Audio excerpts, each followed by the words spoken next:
What's going on, everybody? Welcome on in. Happy to have you guys here today. Welcome to the Polypolitics Show. Welcome to the Polypolitics Show. I'm your host. Hope you guys are having a wonderful evening. Got to give some shout outs to my wonderful members I see over here in the chat already. Got some wonderful members in the chat already. I see DCJ, I see Tracy, I see Corey, I see Carolyn, I see Ogden.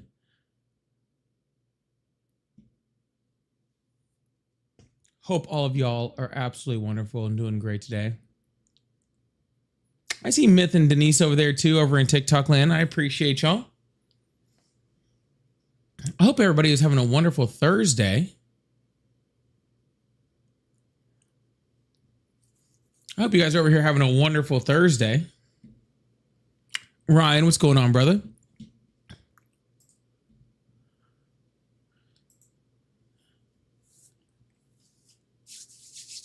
It is a Thursday. You know, I almost canceled tonight. I got real close to canceling tonight. All right.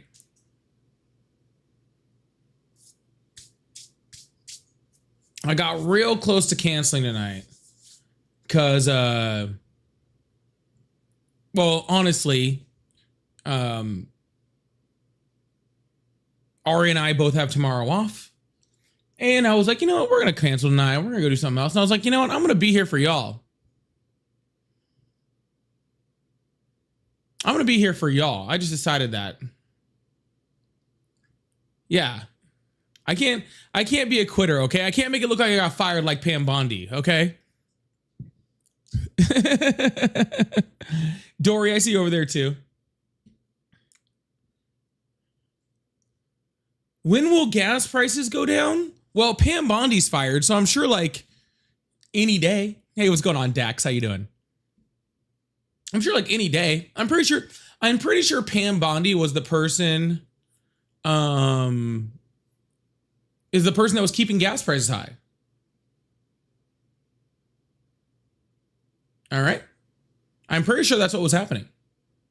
I can't prove it, but I'm pretty sure Pam Bondi was the reason the gas prices were high. It was either that or it was or either that or if it was the Dow. I'm not sure.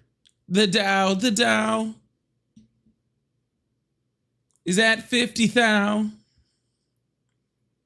So now that she's gone, I'm sure Todd Blanche will immediately, first thing on his list is to bring gas prices down.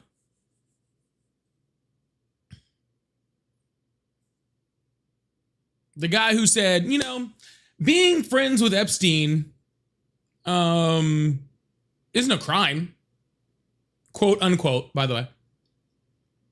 Hey, what's going on, Truth? How you guys doing? And me too, I see you over there. And Dax. The guy who said, you know, being friends with Epstein isn't a crime, right? There's nothing wrong with that. That's your new replacement, all right? So if you were like, man, I bet you, because I know all of you guys were out there, right? All of you guys out there were like, you know what? Knowing Donald Trump. Hey, Shannon. Thank you so much. Knowing Donald Trump, I bet you that he's going to replace Pam Bondi with somebody even better. And I know all you guys out there,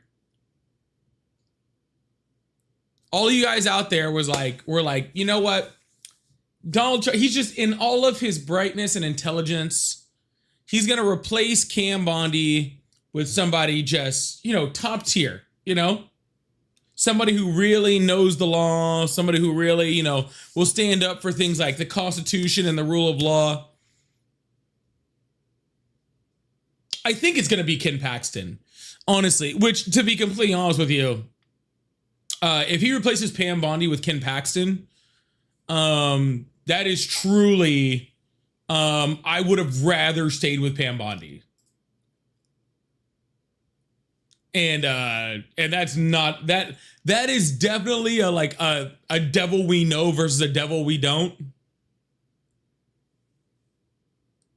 You know what I'm saying?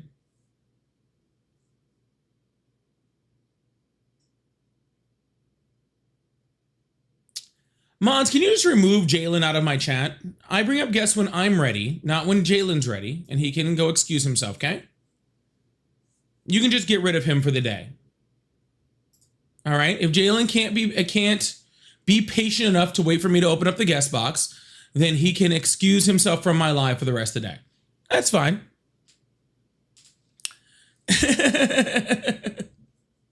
See, this is why I stopped debating TikTok guests. Is the exact reason, because a bunch of them get in the chat and they think they're owed something. They think that this is their space and they can just tell me when they're going to start bringing up, you know, when they're going to start, I'm going to start taking guests. All right. They need to learn who the boss is over here. Okay. Their parents didn't teach them any respect, so I have to. Okay.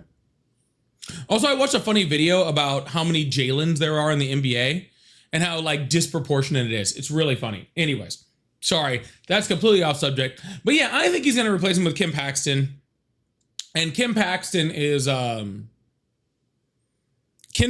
by far, I believe, worse, to be completely honest with you. At least Pam Bondi, like, she was just gonna go up and yell about the Dow. You know? She was gonna yell about the Dow. I can handle that. Have y'all thanked Donald Trump today? That's the question. All right. Have y'all thanked Donald Trump today? Have y'all thanked him? Someone said Paxton won't survive confirmation, as if this Congress gives a shit about whether someone's qualified in order to confirm them. Is that a joke? Mrs. Shoot Your Puppies was in charge of DHS. You think they care?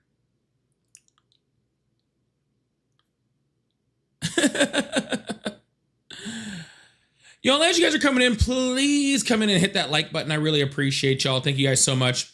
For the people that are trying to get into the live and call in or join the guest request box, just give me another minute or so and we will open up these things and we'll keep this thing going, okay? So if you guys are calling in right now, just give me a call back in like a minute or so and we can have a conversation. Sorry, I have to get the live going a little bit, talk about some fun stuff before I let you guys in, but I promise I will get directly to you guys, okay?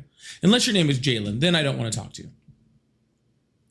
If you guys like to support the live, please make sure you guys hit that follow button, hit that subscribe button if you haven't already. Of course, I have all the accoutrements, super chats, super stickers, live gift goals, pay links in the bio, you name it, I got it. If you'd like support, you can.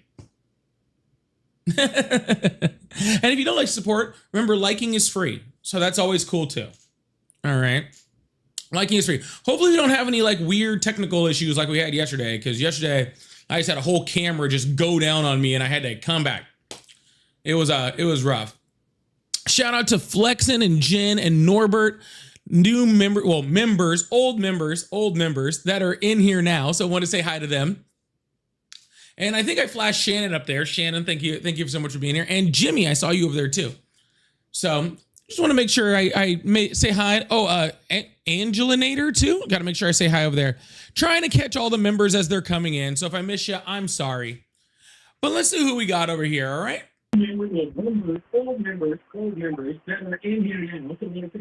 Hello. All right. Well, I know you had the live on in the background because I could hear you. Hello. How are you? Hello. Hello. Hi. How are you? Can you hear me? Yes. How are you? My bad. Good. How are you doing, brother? I'm doing great. How old are you? 31. Awesome. Do you still support Trump? Yeah, I support his use of the presidency. I do 100%. His use of the presidency. Can you please explain what you mean by that? Constitutionally duly elected official to a specific position in government. No, I know what the president is. You said the way he's using it, and that's the part I'm confused about. Yeah. He has a full authority and constitutional right over the federal government. Therefore, I respect and I understand, and really the way he's using it is very smart in terms of the United States citizen. In terms I'm of sorry, hold on. You just said he has full rights over the federal government, because that's not true nor constitutional. Well, Federal Reserve, the federal government has the full jurisdiction to define the monetary system. So yes, technically he has the purses. He can, well, the Senate does, but in technicality, yes. Constitutionally, the federal government has the rights and the authority to define and use a monetary system. So technically speaking, to define and use it, but you said he had full control over it, and that's not true. Actually, the exact opposite. Actually, legally and freaking constitutionally, it's actually specifically defined where he has separation from that. I'm apologizing to you. I'm not, that's fine, sir. I'm still going to finish my point. Yeah. I just want to say he has the ability to appoint things like the Fed chair, so it does give, a mix. The Federal Reserve is mixed, right? It's part civilian control, part military control, and that's perfectly true. But how is he using it to the advantage of the American citizen? Because so far, all he's done is pretty much not allowed the Fed to lower interest rates. Well, once you are, as a U.S. citizen, understanding of the fact that the financial system we use every day is a privilege, the way the federal government treats and uses it and how they handle the influence of it is very, very, very important. And how it has been treated the past 60 years. Hold on, let me finish. How it has been I was just used agreeing with you mid-sentence. You can continue. Hold on. I wasn't stopping you, sir. Stop whining. I was just saying I agree mid-sentence. For the past 60 years, how it's been influenced politically. It's been used against the U.S. citizen on both sides of the aisle. And it still is. So regardless of political affiliation, I just want everyone to come to an agreement that regardless of who you vote for, it's still being abused. Yeah, so that's not anything to do with the support of Trump, sir. I asked you if you supported Trump and why, not whether you believe the financial system is being abused. So the reason why I support him is because he's doing exactly what a lot of other people would do in terms of the knowledge of how global affairs have been handled. If you follow the past 50 years or so, technological advances and how our country has gained those advances, there's a lot of policy implementations when it comes to global trade. And one of our biggest technological traders in the 70s was, can you tell me who it was? No, sir, I cannot read your mind on which one of the companies or countries you're talking about that was a big technological trader. No. As a Trump voter, one thing I will agree with Democrats on is we need to get rid of Israel's alliance because they were our biggest technological trader in the 70s. They were the country that invented the chip. Sir, what does this have to do with Donald Trump? Our government made that deal. Religiously separate religion from state and church, right? Yeah. You're not supposed to be you're not supposed to be influenced by a country based on a religion. And that's what's been accruing on both sides of the aisle. It's happening right now. I'd say 50. Correct.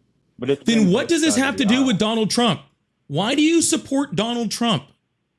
He's broke from the mold. He's literally in the middle of the mold. Like literally everything that you're saying has been happening for 50, 70 years. Donald Trump is doing all of that. You're literally describing the mold. You're literally saying Donald Trump is doing the mold that has been happening for the last 50 years and then saying you support Donald Trump because he's outside of that mold. What are you talking about? It sounds like you're just reading a script and not responding to anything that I'm actually saying. Are you okay, dude? Are you okay? I'm trying to have a conversation with you and you're not responding to anything I'm saying. And so I'm trying to make sure you have the ability to comprehend it. Because what it sounds like is that you have some very, very strong feelings towards the financial system in the United States. And I have no issue with that. I have some very strong feelings about the financial institutions, the way that we spend our money, the way that we handle money in the United States also. I have some huge problems with that. But none of that, okay, is defining why you support Donald Trump, okay? Like I asked you why you support Donald Trump and you're like, well, Israel was a big technological, the largest technological, supporter of the United States in the 1970s, and we got to get away from that. And I'm like, but Donald Trump's still doing that. And you're like, yeah. Do you know that Israel's pulling out of our financial system in 10 years? What does that have to do with your supporter? I'm only going to do this so long, sir. Really, I'm almost at the end of my wits right now, to be completely honest with you. I'm trying to have a conversation with you here. You're trying to have a conversation with me. That is correct. You're just not trying to have a conversation that I'm willing to engage with. You're trying to have a conversation that's about something completely different. Conversation with you. All right, sir. Well, let me ask you a question. What's your favorite Justin Bieber album? What? Of all the Justin Bieber albums, which one's your favorite one? Out of all the pieces of legislation that out of all the Justin Bieber albums, which one is your favorite one, sir? I don't like really the early ones, to be completely honest with you. Like I prefer like later Justin Bieber when he was like less poppy, more like hip hop, you know what I'm saying? I mean, he really fell off a cliff, but that's what happens to child stars, you know what I'm saying? So this is you are what accrues when privilege is. Okay. So now we get to the point where you're muted, okay? Because even now, you're not engaging in a conversation with me. Okay? Even now, you're not engaging with in a conversation with me, okay? So, tell me one thing that Donald Trump has done in this term that you support. Go. We no longer rely on oil. All right, y'all. Yep, make sure you guys hit that follow button, hit that subscribe button if you haven't already. I really appreciate you guys. Thank you so much. Swag album was pretty fire. Yeah, absolutely. All right, we're going to keep this thing going. Dude, I'm pretty sure he was just reading a script. Like, none of what he said actually engaged in anything that we were talking about. Anything. It's actually almost impressive. Even when I started talking about Justin Bieber, he might have been AI, to be completely honest with you. There's a decent possibility he was AI.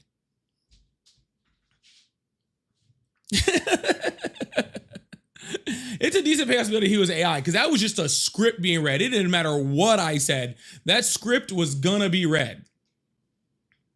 All right, y'all, phone lines are back open. We're gonna try to keep this thing going. Dude, he had that script. I'm pretty sure, somebody paid him a lot of money. All right, somebody paid him a lot of money to read that script, and he was gonna read it. No matter what. He was gonna read that script if his life depended on him. Who was that? There was some right-wing influencer that just happened to where they just found out that, like, he was getting paid something like, it was something crazy, like $100,000 an episode to spread Russian propaganda against Ukraine. Tim Pool, was it Tim Pool? Was it Tim Pool? Yeah, Tim Pool. I'm pretty sure, I mean, that guy wasn't getting paid $100,000, but he might have been getting paid like $40 or something. I don't know by who, but he could have been getting paid like $40. Because he was gonna read that script.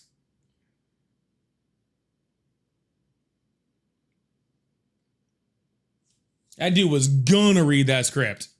That might have actually been Tim Pool.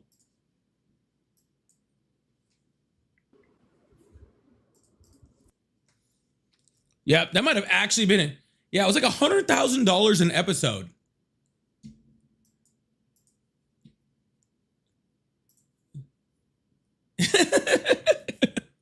Isn't that crazy? Like, why can't someone pay me $100,000 an episode to say some like good shit? You know what I'm saying? If Ukraine wants to pay me $100,000, I'll do some stuff. You know what I'm saying? I'll say some shit. Or like $10,000. Honestly, they can give me like $20. I'm cheap date. Amy, thank you so much for the clock it. Me too. Thank you so much for the gifts. Anonymous, thank you so much for the gifts also. I really appreciate that. Also, Capo, thank you so much for the 10 gifted memberships over there. Huge W's in the chat for Capo. You know, we're actually getting to the part where memberships are gonna, we're gonna start doing giveaways again. Because memberships are gonna be high enough where we're gonna start doing giveaways again. It's gonna be wild. We're actually going to get there soon. I don't know if we'll be able to do it for super fans because there's not very many, but We're definitely gonna be able to do it for members really, really soon. So we might be doing a drive soon. See if we can get something like that done. That sounds like a lot of fun.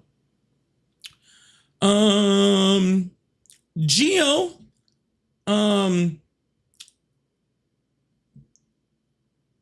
it's wrong.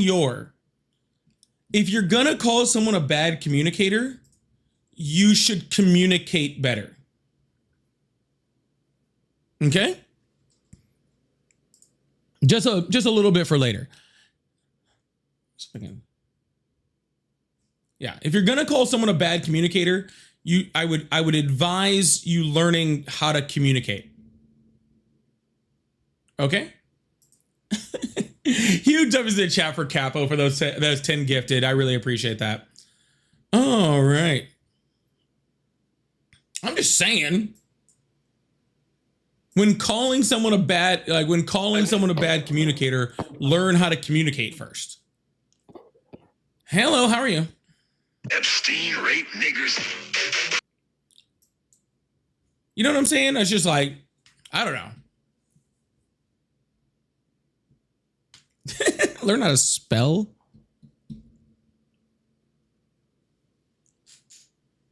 Geo's not doing great. This is why Geo won't call into my show, because Geo knows Geo will get worked. All right. Ogden, thank you so much for the gifted membership also.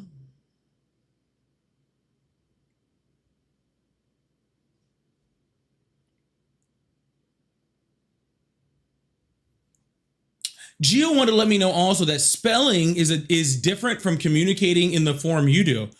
Good job, Geo. Good job.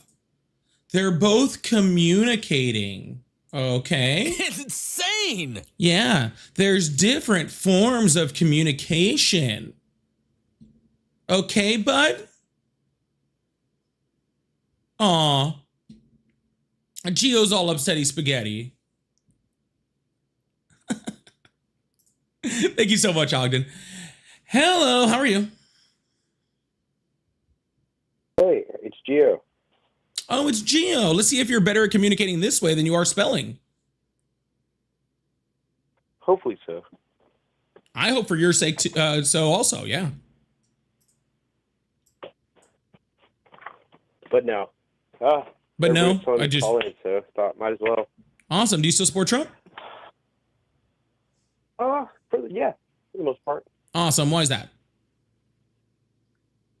I feel like he's just doing things that other politicians in the past historically have not been able to get done in action or the manner that he has.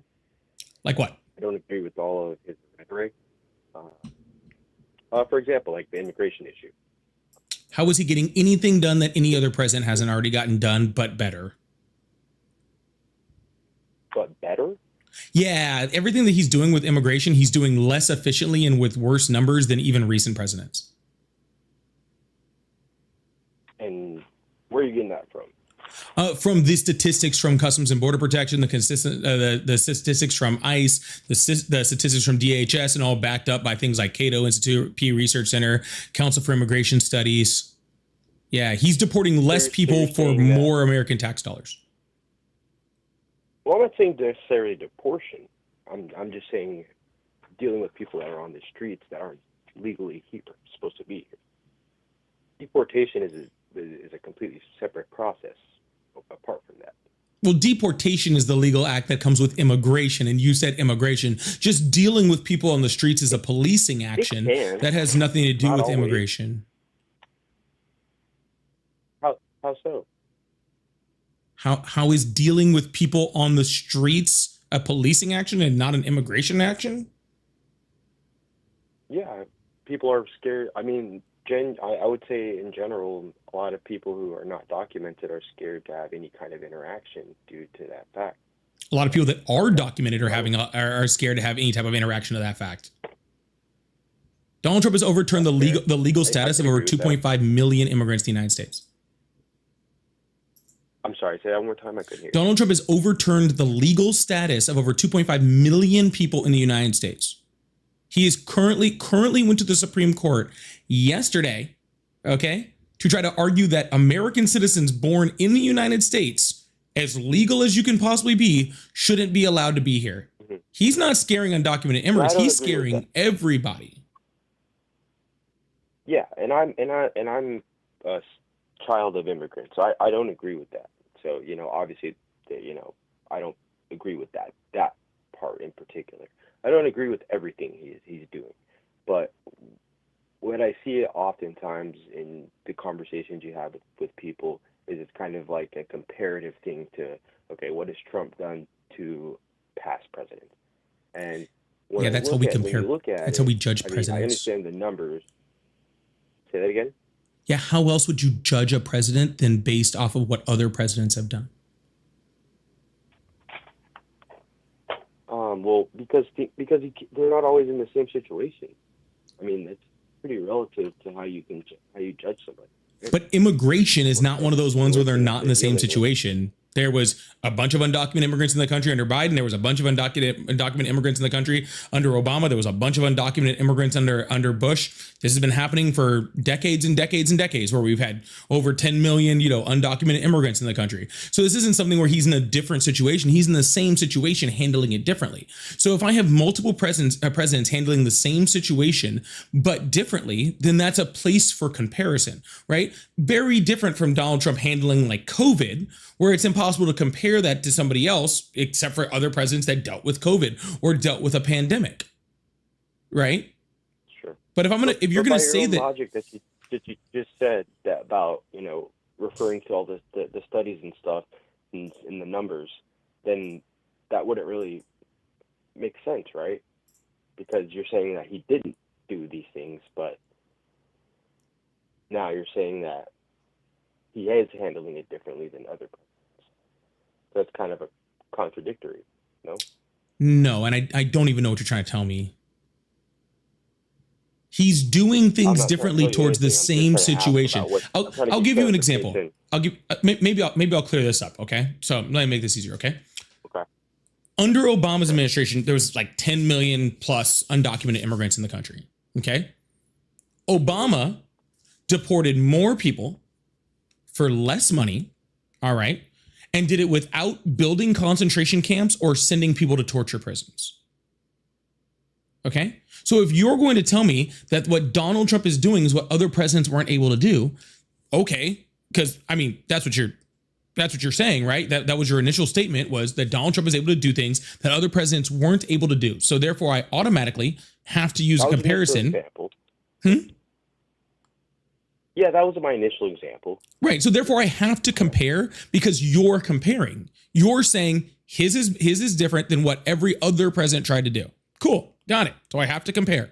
All right, cool. What's he doing? He deported about 600,000 people in his first year in presidency. That's less than Biden did, in 2024. That's less than, most of Obama's years, I'm pretty sure, right? It was more expensive, right? He's building concentration camps in places like Alligator Alcatraz, like Dilley and San Antonio, where over 3,800 children have been sent, including 20 infants, right? He's jailing and apprehending people that are legally here, overturning legal citizenship, said he was going to do the largest mass deportation since the Mexican Repatriation Act, which ended up with over 1 million U.S. citizens being deported. He's sending people to things like CICOT in El Salvador, which has been worldwide known for torture, and he's sending people there that committed no crime, right? So all I can do is compare that, right? And when I see what Donald Trump is doing, what he's doing is less efficient, more dangerous, more inhumane, and worse on the American tax dollar than how any other president has handled it. So I don't understand why I would be in favor of that.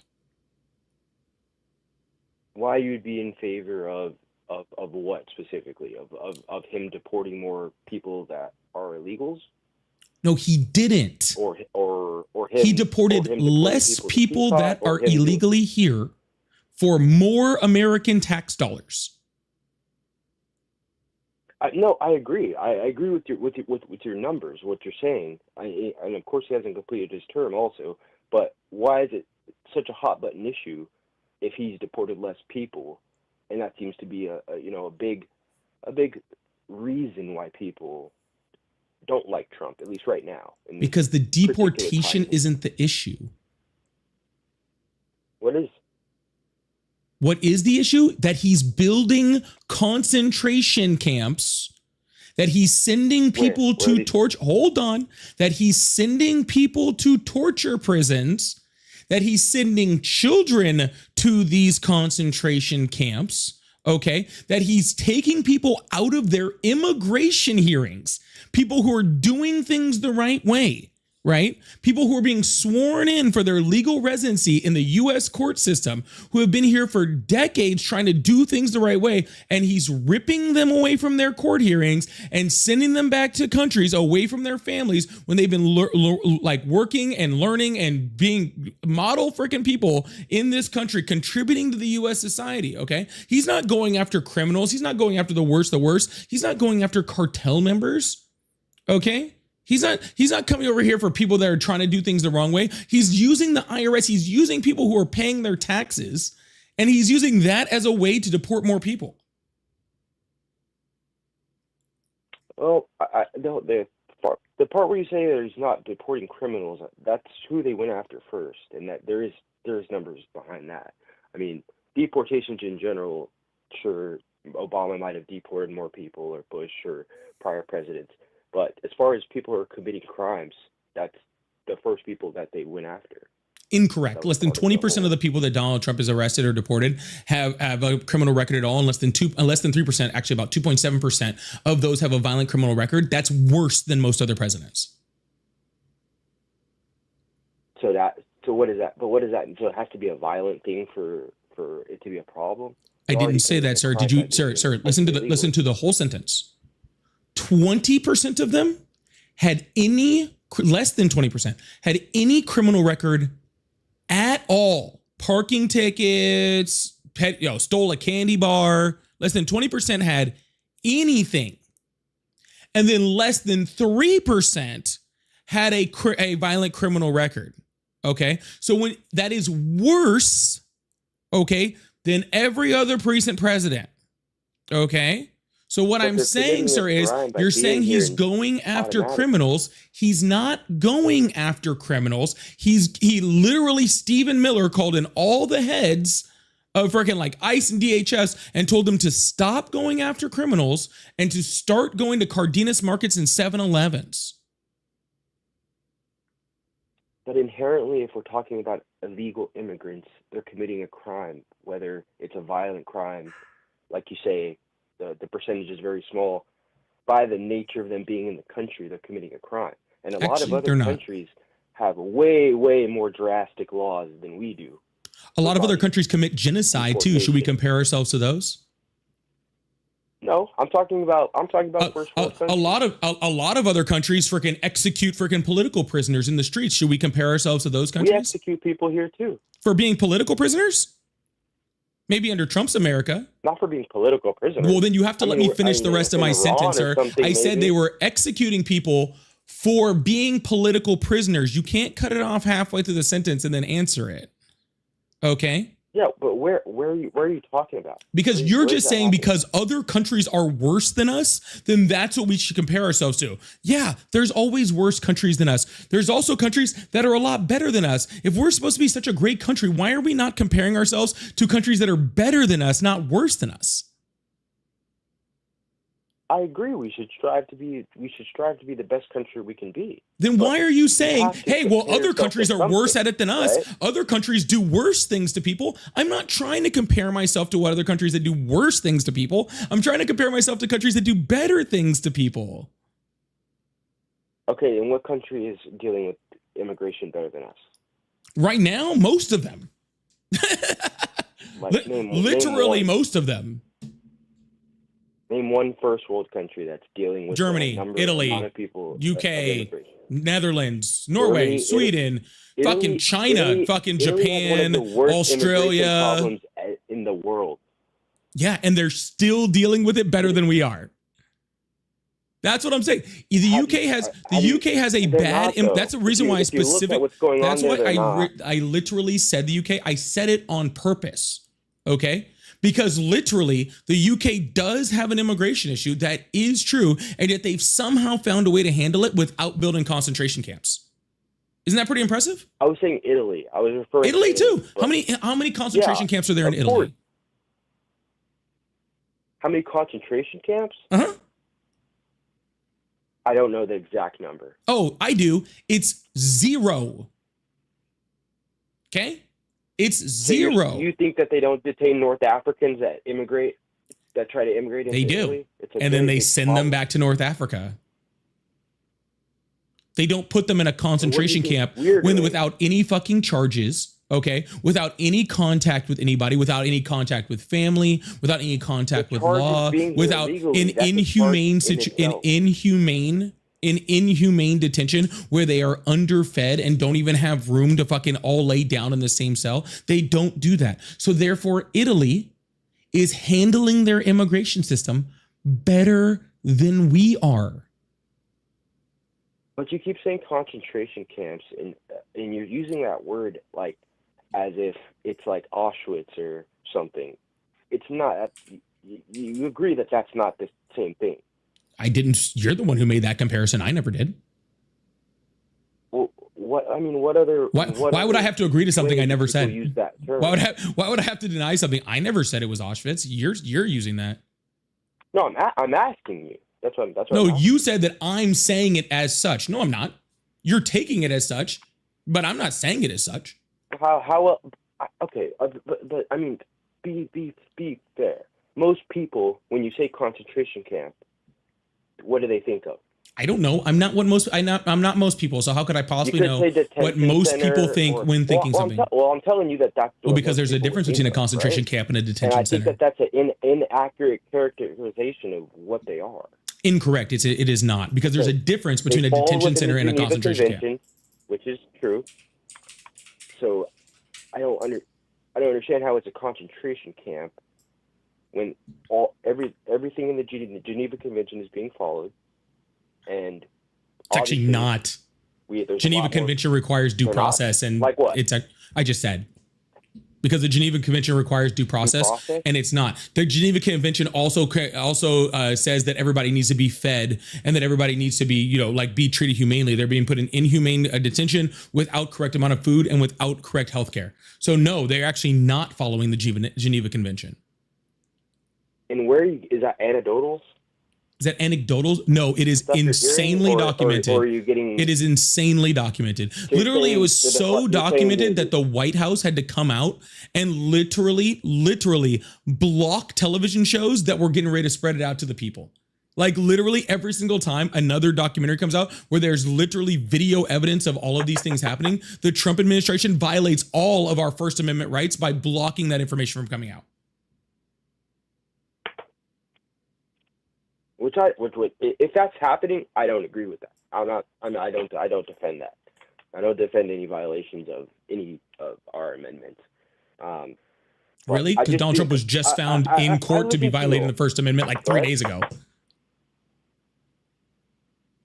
How do you do that? That's actually like the 12th time that a federal court has found him in violation of the First Amendment just this year, just the last year. What are you talking about, dude? He's in violation of the First Amendment almost once a month. And like federally shown to be in violation of the First Amendment like once a month. Yeah, that's why it's being blocked. He's not able to do that. No, he's doing it. He has to get away with it all the time. He's doing it. He's being sued by people who actually give a fuck about the Constitution, and then he's being stopped by the law. He's not being like, oh, well, let me ask the court if I could do this. No, he's doing the violations and then being sued by citizens. The president of the United States is being sued by citizens for violations of the First Amendment, and he's losing. And you think there's no precedent for that? Do I think there's no precedent for what? You think no other president has ever done that? Sir, it's literally once a month. No.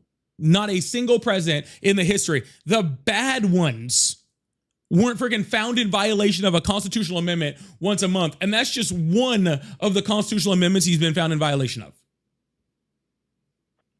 And when you say violation, what do you mean by that? Like, how is he violating the Constitution directly? Like, how's he violating the First Amendment? Where do you want to start? Violation of the friggin' rights of the people that were protesting in places like Colombia, violations of FCC, using the FCC to try to intimidate people from not saying things he didn't want them to say, literally canceling things like PBS and NPR because he doesn't like the things that they say. But he doesn't have the power to directly block them. He did and does, and then he's being sued, and the court's saying you can't do that because it's a violation of the First Amendment. Right. So he's not able to do it. He's done a lot of things, even in his first term, that were ridiculous. Sir, and he didn't get away with. Sir. Yes. Stop. He did all of these things. What you're saying is that you are okay with the president violating the Constitution as long as somebody can sue him, and hopefully this court can stop him before he completely finishes it. Because guess what? When he was found in violation of the Columbia students, they were already deported by the time the court stopped him. When he found it was in violation of the freaking First Amendment for NPR and PBS, he had already stopped all the money. Okay? So, okay, but to fix that, what you're saying, we would have to completely restructure the way. Or we could not support presidents who are trying to violate the First Amendment every month. The literal Corporation for Public Broadcasting went out of business because of Donald Trump's violation of the First Amendment before the court could stop him. Okay? This is not about, we need to restructure our government. No, we need people like you to stop defending a president who's violating the Constitution. I don't think I'm defending him so much so as your rhetoric, I just think is sometimes just not constructive at all or productive to anything. Like if you're just trying to say what you don't like about Donald Trump and, try to, dunk on people who support anything that he's done, that's not going to change anybody's mind. That's not going to help. You think I'm trying to change your mind? So when I'm trying to understand your point of view and you're... Sir, you think I'm trying to change your mind? I didn't say. What would be the point of... Sir, you voted for a 34 times... You voted for a 34 times felon, okay, who was adjudicated in court of sexual assault and found to have defrauded a children's cancer charity for $400 million. Okay, who's in the Epstein files over 100,000 times. You voted for that person. There's a lot of people in the Epstein files. Yeah, and none of the fucking rest of them are the president. Okay. I don't want you to vote in anybody else in the Epstein files either. Okay? None of them. Even if they didn't do anything wrong. No, if they did nothing wrong, then whatever. Still, I don't know why you're that close to him, to be completely honest with you. Like Gabriel Iglesias was in there because someone mentioned Donald Trump. You do realize that Donald Trump is mentioned in the Donald Trump is mentioned in the Epstein files more than Epstein at this point, right? Like his name shows up like more than Epstein's name. Yeah. But I like how you just ignored the fact that he's a felon, that he's adjudicated of sexual assault and defrauded a children's cancer charity. And you still voted for him. I wasn't aware about the defrauding of the... You were aware of the felonies. Reference. You were aware of the sexual assault. You were aware of all those things. He was elected by popular vote. Yeah, you still voted. So, sir, you think at this point, as Donald Trump is literally throwing children in concentration camps, you think that I'm going to think that I'm changing your mind? Why? I don't agree with concentration camps, and I'm not saying you're trying to change my mind in particular, but it seems like the point of your debates is to point out how Trump is not a good president, right? No, the point of my debates is to show how people who support Trump, how people that support Trump actually have no idea either what they're supporting or they're horrible people, which is what you are. Okay? I'm a horrible person? Yes, because you're literally up here defending concentration camps. I've never defended concentration camps. You've been doing it for the last 15 minutes. I keep saying that, but I haven't. How? What did I say that defended concentration camps? Well, I don't know. They're not like really concentration camps. I think that you're just kind of saying that. Like, no. I don't know. Other countries are doing other stuff too. Concentration camps that people think of when you say concentration. Why are you people? Do you speak for people? I think that's a. I mean, we have to. It's a general term that people associate with a certain. Sir, what time you period think and a of. certain thing. It's what you think of, okay? And that's because you don't know what words mean. Other people are saying the same thing. What do you mean? Sir, other people also say that the earth is flat. A whole shit ton of them. Should I believe the earth is flat because a whole bunch of people say it? So what? No, but if we can't, I mean, if we can't agree on things that are factually true or not, then yeah, I don't believe the Earth's flat. I wouldn't agree with that either. But people believe it, So I'm sir. not defending But all sorts of people believe it. And having a detention center where it's overpopulated, they can't just build them. It's not how construction works. You can't just build things out of nowhere when you start arresting more people. I agree the conditions are not ideal at all, but they're not. It's not a concentration camp. Can you arrest someone for a civil offense? What's going on? What's that? Can you arrest someone for a civil offense? No. Okay. Is being in the country without document status, is that a criminal offense or a civil offense? Is being in the country is not technically an illegal status to hold. It's the fact that you entered the country. Gotcha. So but you can enter the country completely legally and then be in the country without documentation. Yeah, that can happen. People can have visas. So what is ICE's job? That can happen. So what is that's not most of people. That's not most of the people. You don't know that. Actually, the numbers show the exact opposite. Actually, the overwhelming majority of the people that are in the United States came here legally and either overstayed a visa or overstayed a type of legal status. So no, actually, the vast majority of people did come here legally and then stayed here after when they should have. Okay, and the overwhelming majority of the people that Donald Trump is putting in these concentration camps are also people that entered the United States legally, and then their status expired. Okay, a lot of them which were actually trying to get that status actually corrected. Correctly, right? What? Because all of the illegal immigrants are reporting exactly how they got here, right? That just doesn't make sense. No, sir. But when somebody comes here legally, we have a sir. But when somebody comes here legally, we have a status of them. So when they get arrested and detained, we can see that they came here legally, and all the rest of them were people who didn't come here legally. Can you not figure that out? That's committing a crime. That is not committing a crime. It is not committing a crime. It's committing a civil offense. It is. It is not. Then what crime? Being in the country illegally. That's not a crime. That's a civil offense. That's a crime. Civil offense.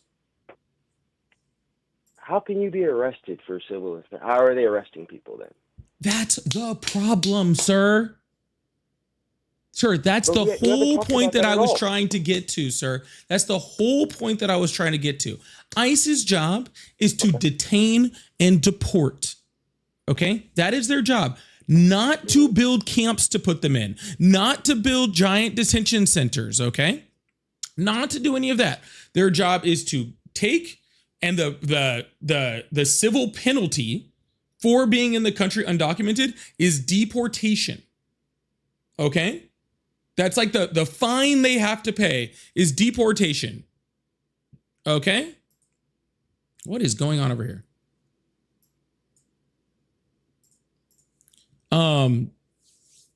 That's the fine they have to pay for his deportation. Okay, that's the entire point. All right. So when you're like, oh, they're building camps to put them in. They have to put these detention centers. No, they don't have the ability to do that because you can't jail someone if they aren't given due process. And so when you're building these giant concentration camps, okay, you can't keep them in there because they haven't gotten due process. They've had no due process of the law. They haven't had lawyers. They haven't had any of those things. What you can do is you can take them, you can grab them, and you can kick them out of the country. That's what you can do. That's what you're legally allowed to do. Because anything else, if you're holding them in these detention centers, which are jails, which are concentration camps, right? Because they're holding them for months and months and months and months and months over end, right? If they're holding them for all of this time, now they require due process. Now they require lawyers. Now they require court dates. Now they require, because you're punishing them under a law. That's why it's a Yeah, problem, and sir. a lot of these people do have lawyers. A lot of these people have gotten out. A lot of these all of these cases where people have been detained and they shouldn't have been, they're going to make mistakes. It's a federal government. Sir, they've deported over obviously they've deported over 170 U.S. citizens. What are you talking about? Sir, these people are in these concentration camps for fucking months. They're in these concentration camps for months without lawyers, without their family knowing where they are, with no one being able to contact them. So how would you deal with it?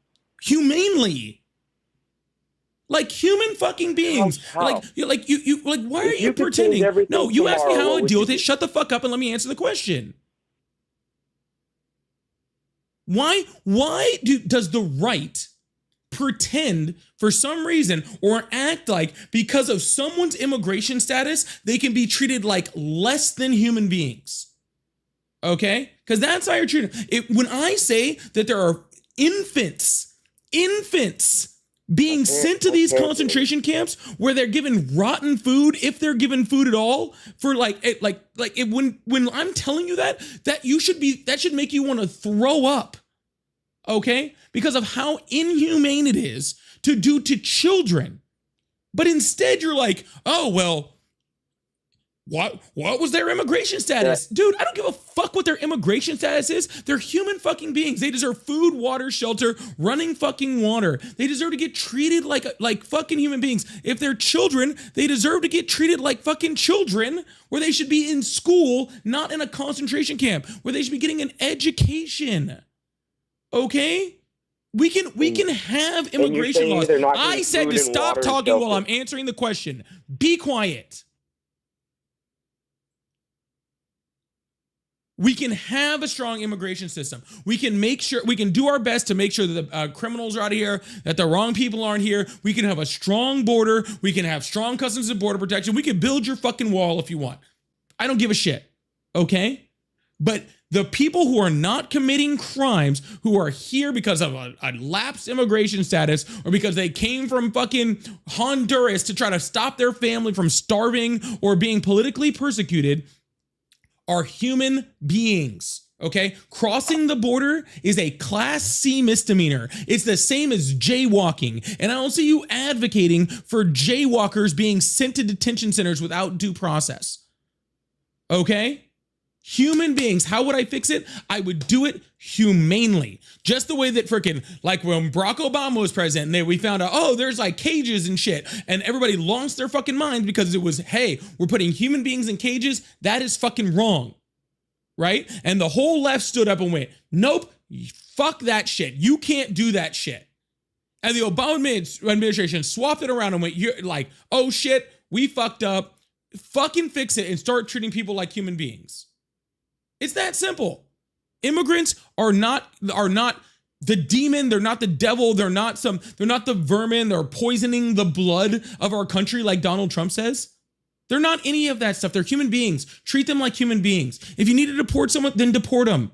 If Donald Trump was deporting people humanely, if Donald Trump was deporting people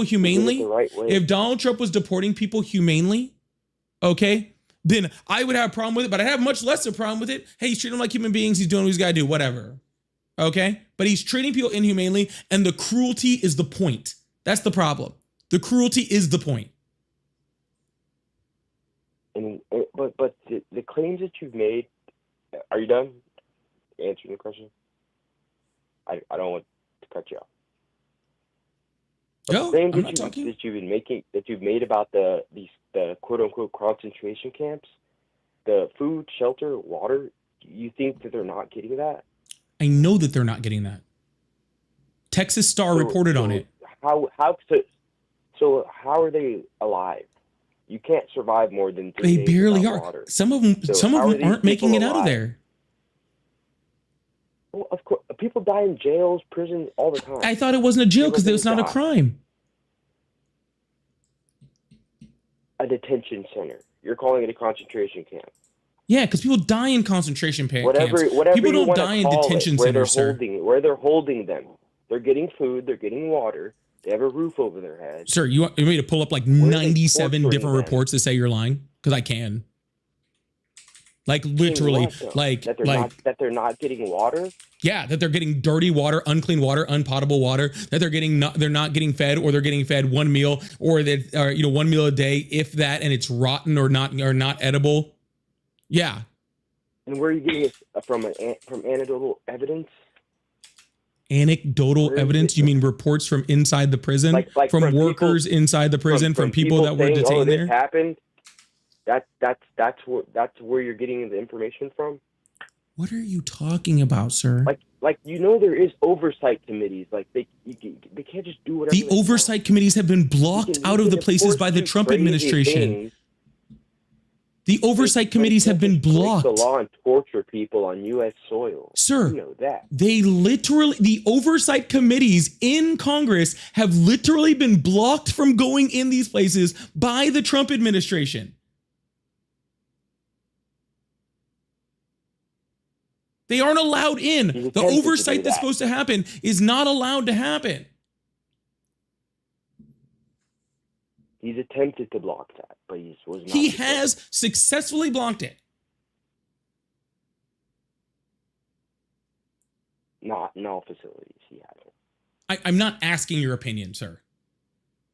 I'm not. This is not like, hey, you want to give me an opinion on whether he blocked it, and then I'll give you my opinion on whether he blocked it. I have 36 fucking Congress people who have tried to get into these detention centers and have all been blocked at the door. It's all on camera. It's all been friggin' independently verified. What are you talking about? Yeah, well, you can't just walk up to a detention center just because you're a congressman and they're just going to say, hey, come on in. Oh, gotcha. So a second ago, the oversight committee needed to be able to have oversight on these detention centers. And now the oversight committee can't just show up and have oversight on these detention centers. No, you're saying show up with cameras and trying to make it an event, a scene. So they can't document what's going on inside? They can call and go. Of course they can. Yeah, they called, and the Trump administration told them to fuck off. They've called the prisons. And this prisons is are like, nope. This is another reason why people don't agree with you, is because it devolves into this state where you get upset. I'm not upset, sir. You're just an idiot. Literally everything I'm saying, everything I'm fucking saying is documented dozens and dozens and dozens and dozens and dozens and dozens and dozens of times over. And your response is, well, I don't feel like that's happening. Show me one piece. No, stop talking. No, show me one piece of evidence to support anything that you say. One. I'll show you a dozen right now for everything that I'm saying. Show me one fucking piece of evidence that's saying that you're right. Here, and I'll start with right here, where there was a full KSAT investigation about inhumane conditions. Okay. Meanwhile, at one of those South Texas detention facilities, literally where KSAT full investigations talks about friggin' inhumane, like the lawsuit and the inhumane conditions in Dilley, Texas. I'll start there. Your turn. What did it say? Accusations? Again, what are we going off of? But play it. Go ahead. Dude, I wasn't even trying to play the video, sir. I was just putting up the screen so everybody could read it. It's just some people talking. I don't even know if they were talking about the right article. I'm just saying that what it said. I don't even know if they were talking about the same article, sir. This happening. All right, cool. How about this? You pull me a better article that says it's not happening. Go ahead. How can you pull an article and say it's not happening? What article would say it's not happening? Here's a fun one. What would that entail? Why worms in the porridge despair in their eyes? Why are they still detaining kids at Dilley? Why are they still putting kids at what? Worms in the porridge despair in their eyes. Why are they still detaining kids at Dilley?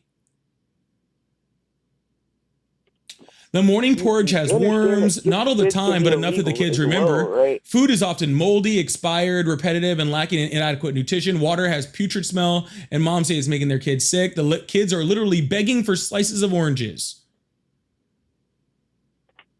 Okay. I agree. That's not right.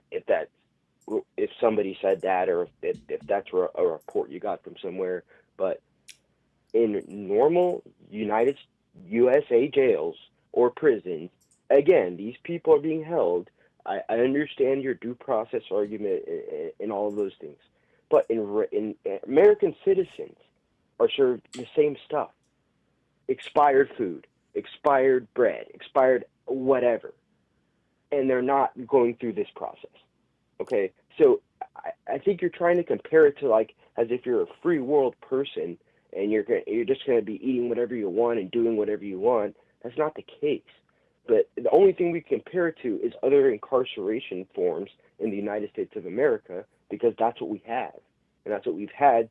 So again, first of all, the prison system. Yeah. So first of all, I don't agree with it completely. First of all, let's start there. I don't believe prisoners. First of all, I don't believe prisoners should also be fed friggin' inedible food. I don't believe that either, because that's inhumane. I don't think so either. No, sir. I don't believe that either. But second of all, those people were convicted in a court of law for a crime. And these are fucking school children. They're fucking school children. Are you absolutely? Are you actually insane? You just said that they were all convicted of crime. Are you actually insane? Many people. Are you actually insane? You're literally comparing convicted criminals. Convicted criminals. You're actually comparing convicted criminals to school children. That's what you're doing. 20 infants. You're comparing literal convicted criminals to school children. You're like, well, that guy who committed 12 murders, he doesn't get the best food either. So I don't know why this freaking school child could either, right? I don't know why this infant should get freaking, potable water. That's the logic you jump to. A 12. No, that's what you just said. I was talking about children with worms in their food. I was talking about children with worms in their food, and you're like, well, there's other people in the freaking in prisons that don't get fed great either. No, I'm saying in jails, people in jails are often not convicted of crimes either, sir. I'm not sure if you realize that or not, but they're oftentimes awaiting trial or the resolution of their case because they can't afford bond. So they're in there, and oftentimes these people are innocent and they end up getting released, but they're still there and they haven't done anything wrong. That happens a lot. Oh, so they're getting due process.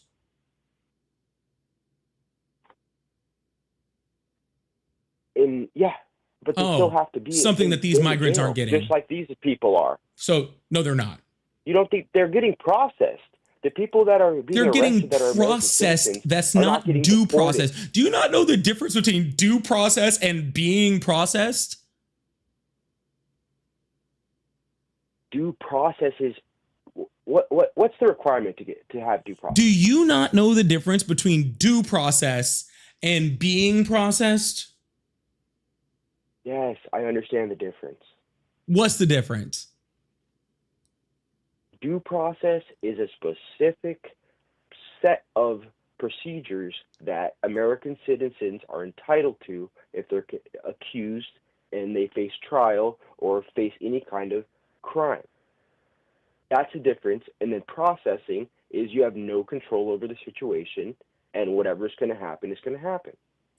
Well, you were kind of close, except for the fact that due process under the Constitution applies to everyone, citizen or non-citizen. It actually applies to everyone within the jurisdiction thereof of the United States. So even within the borders or the waters of the United States gets due process, not just U.S. citizens. But regardless of that, sir, okay, that's a whole different thing. Yeah. So yes, they're not getting due process. They're not getting to contact their lawyers. They're not getting to contact their families. They're not being able to present a case. They're not being put in front of a judge. Okay, because like those people in jails, they're put in jail for a second, then they're put in front of a judge, and the judge decides, right? The judge decides whether they go to jail while they're awaiting their case to be processed. A judge does that because that's due process. These people are being pulled from their homes, oftentimes without warrants, okay, or without judicial warrants at the minimum, and then they're being stuck in an inhospitable detention center, concentration camp for months and months and months without seeing a judge, without seeing a lawyer, without doing any of that stuff. And sometimes they just disappear. sometimes they just disappear. There was like 1,500 of them at Alligator Alcatraz. Just disappeared. We have no idea where they went. They just disappeared off the face. Like, no idea where they went. You're saying people that were in a detention center in the United States just disappeared, Yep. and we don't know where they are. Sure did.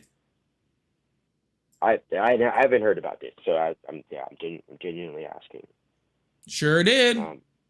Yeah, that's obviously an issue.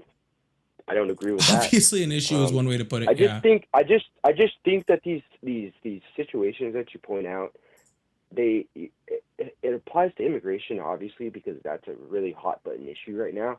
But it's been a problem in the way that we deal with incarcerated people in general for decades.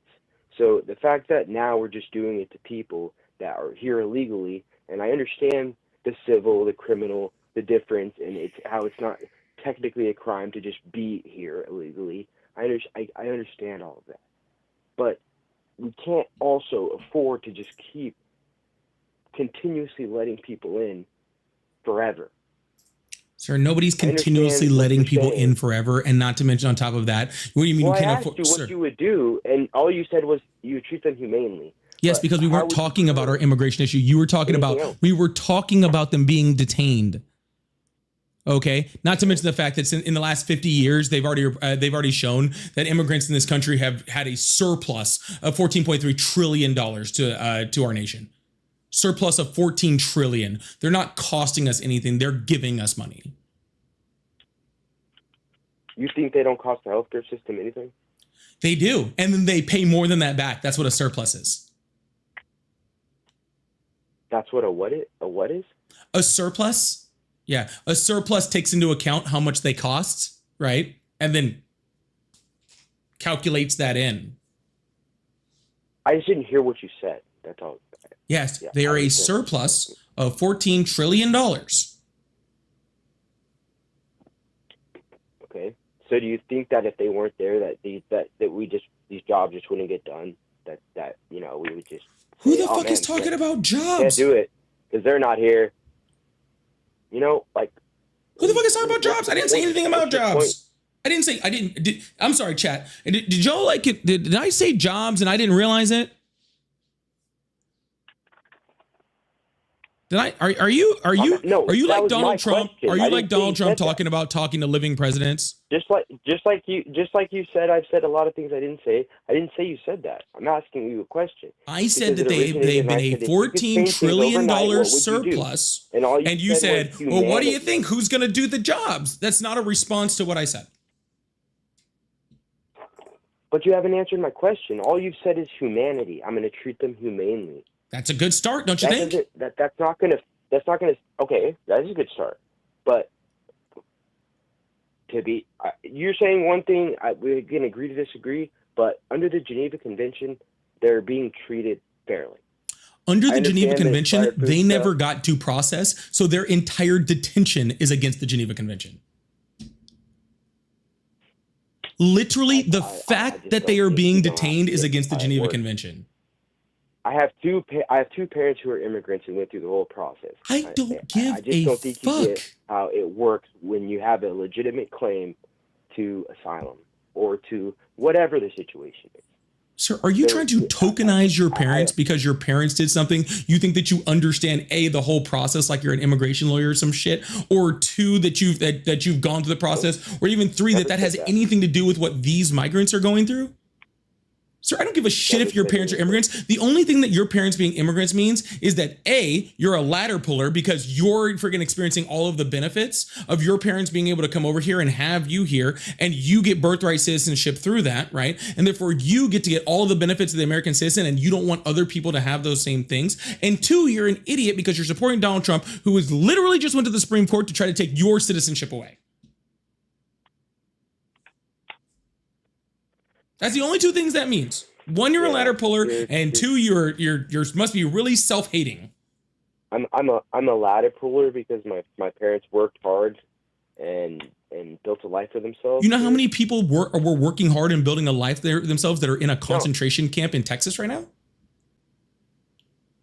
You know how many people worked hard, did things the right way? Sir, do you know how many people worked hard? You know how many people worked hard and did things the right way and tried to use our legal system to gain legal citizenship and residency? You know how many of those people who were trying to build a life for themselves, you know how many of those people are not being fucking fed and living in inhospitable conditions in a fucking concentration camp right now? The only difference between your parents and all those people in those fucking camps right now, in those fucking inhospitable places, the only difference is what president your fucking parents came in under. That's it. That's the only fucking difference, is because your parents came in under earlier presidents. So ignorant, sir, I'm shush. You just said the only difference between them and you is that they came in before this presidency, and then you have the fucking gall to support this presidency for people trying to live their life exactly how your parents did and exactly how you are. Exactly how you are. Those kids, okay, that were freaking born here, that Donald Trump were trying to take away their citizenship. They're trying to build their lives, that their parents are trying to build lives for them, just like your parents did for you. You're saying that you somehow deserve that right, and they fucking don't. You're the problem, sir. I support I support most people that were born here, the family of immigrants coming here. You can go, to be completely honest with you, okay? But I support people coming in here and being able to immigrate and be able to do things the right way and be able to freaking, support themselves and pay taxes and work and do all of those things without being in fear of the Trump administration coming and seeing that you're fucking brown and racial profiling you and sticking you in a detention center for 3 months before they find out whether you're even legally here. I agree that's wrong. You're the one that supports Trump, sir. You're the one that still supports Trump. You're getting it wrong. I agree that these people's accounts of these terrible things happening, or when ICE is shooting people in situations where that shouldn't have happened. I'm not saying I agree with everything that ICE is doing. The question was, what is Trump doing? I don't think ICE is dealing with the situation the best way that they could. Never said that.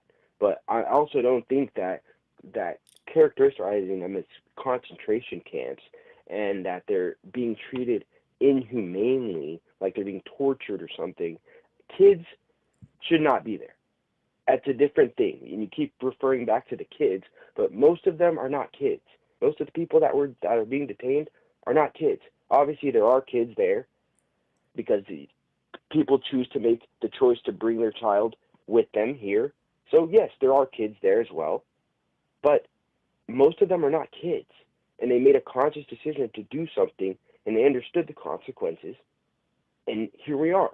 They understood the consequences. Dealing with it in the best way possible. So gotcha. But my question to you again, they understood the consequences. What would you do? They thought if they tried to pursue things the right way, because maybe they were on a visa, they were like, you know what? I love this country. I'm going to try to pursue things the right way, right? I'm going to go to the court system, and our court system takes 5 years for them to get their residency. You believe that they understood the risk of that was that they were going to be not given due process and stuck in a concentration camp? You think they understood that?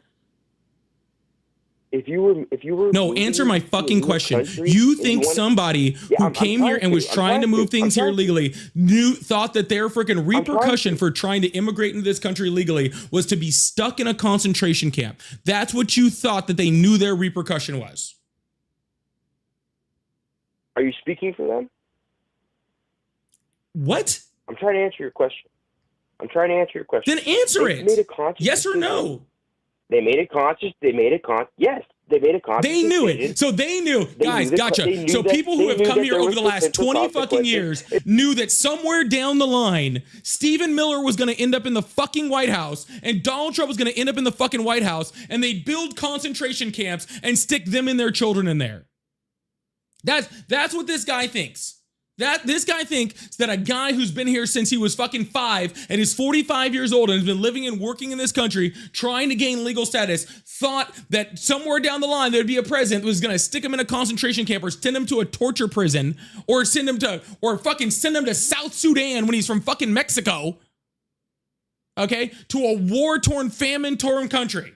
That's what this fucking idiot thought. Your fucking disconnect from fucking reality is staggering, dude. You're undeserved, right? You're completely undeserved sense of entitlement, right? Your completely undeserved sense of entitlement because your parents came here, right? And now you think that you're entitled to treat everybody else just like complete shit, right? And be like, oh, they knew the fuck you, dude. These are human fucking beings, bro. Your sense of entitlement literally disgusts me, okay? And literally, and I mean this with my full heart, you are what is wrong with this country. This country that was built on immigrants, okay? This country, which has had an immigration problem that needs to be fixed, okay? Like, truthfully, you are what's wrong with this country. The literal kid of two immigrants who are saying that other immigrants deserve to be put in fucking concentration camps in inhumane conditions because, they broke the law. You are literally the problem with this country. Literally. And I mean that with everything I have. I literally just explained it. What do you mean how? What do you mean how? What do you mean how? I just explained to you how. I literally just explained to you how. I literally just explained to you how. Applied for the papaperwork. There's a process. You fucking idiot! He's pulling them out of their court cases.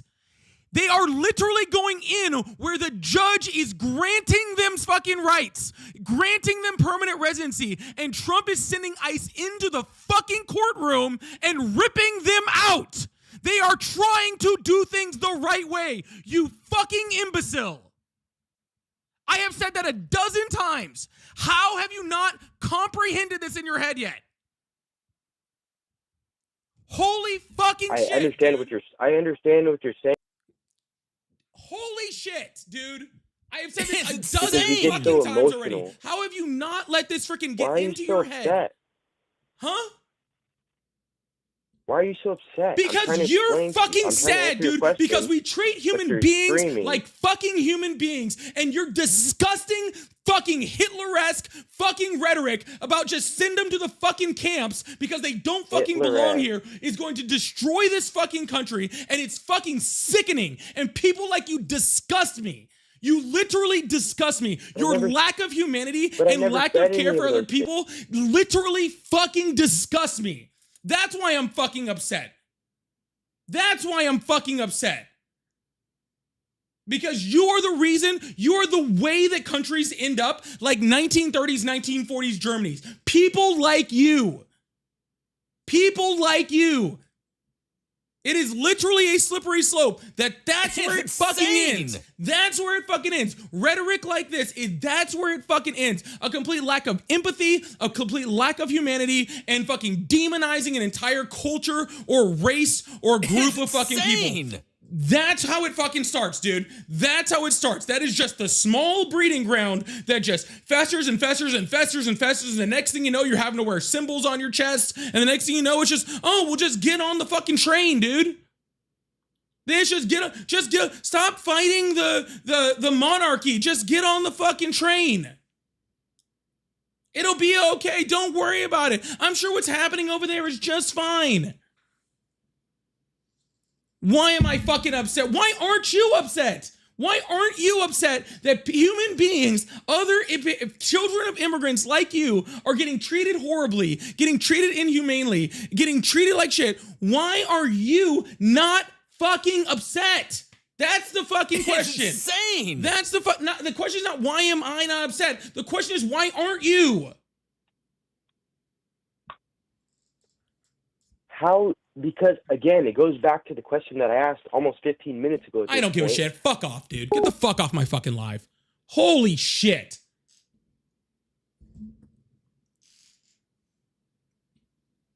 Fucking ridiculous, dude.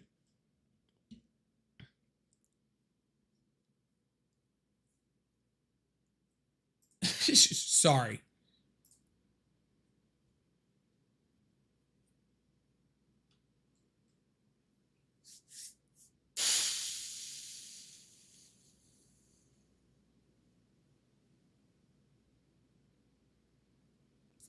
Hi, welcome in everybody. I'm literally fucking sweating. Holy shit, I'm literally fucking sweating.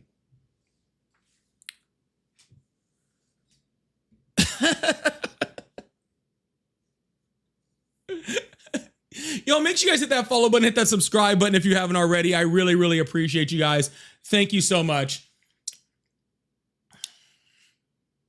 That was an hour into the conversation. I think it got a little, I think I got a little heated there. Yo, make sure you guys hit that follow button, hit that subscribe button. Can we please get this thing up to 100,000 likes? I really appreciate it. Hit that like button if you haven't already. We're going to move on to the next caller. If you guys like Support the Live, I do super chats, super stickers. I have a live gift goal, which we're at like 3 of. It's insane. I think that's mostly because I got, kicked off and came back. Guys, give me, we're going to take another call. We're going to take another call. Y'all, give me 2 seconds.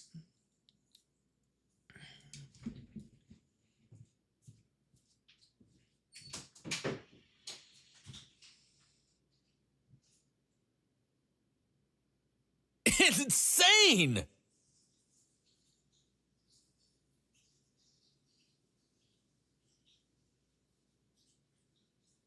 It's insane.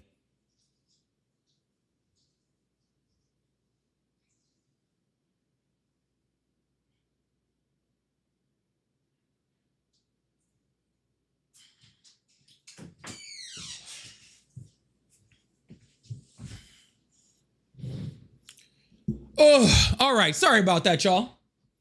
Ari, thank you so much for my for that raid. Big W's in chat for Ari Raiders. I saw a bunch of Ari Raiders going there. I apologize if I disturbed you guys. I got a little wound up there. So I apologize. Okay? So sorry for any of the Ari Raiders that I disturbed during Ari's live. I do not like to disturb Ari's live. I apologize. I just get a little bit wound up every once in a while. Okay? I get a little wound up every once in a while.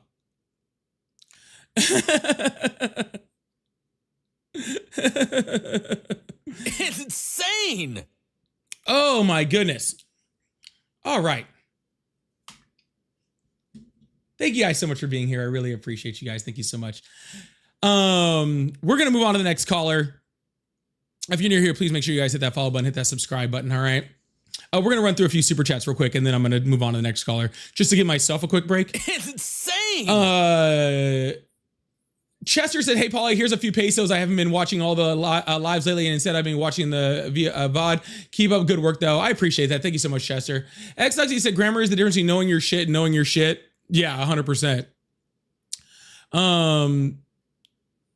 Tad had said, "How did you get the human version of Wonder Bread to call in?" I don't know. I do not know. Yeah, that was interesting. Carolyn said, "Guest voted to have his insane. Guest voted to have his ancestors deported at immigration hearings. Doing it the right way. He is guilty of that. Damn ladder puller." Yes, absolutely, 100% true. Thank you so much, Carolyn. True said, "Paulie, I have no idea how you can keep it together. I'm in tears." I don't think I kept it together by the end. I don't know if that's defined as holding it together at the end. I think I kind of lost it for a second.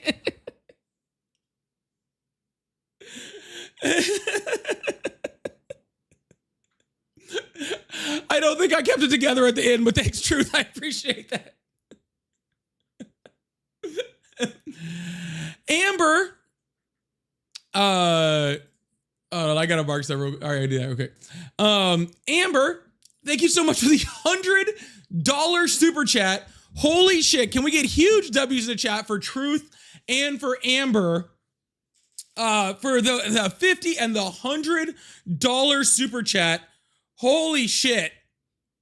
Thank you so much. Huge W's. Amber said, "Thank you for doing what I want to do every day." You know, I try to stay pretty calm most of the time, but every once in a while, man, someone just gets to me, okay? I can only be who I am. I can only be who I am, okay? I can only be who I am. Sometimes I'm gonna crash out.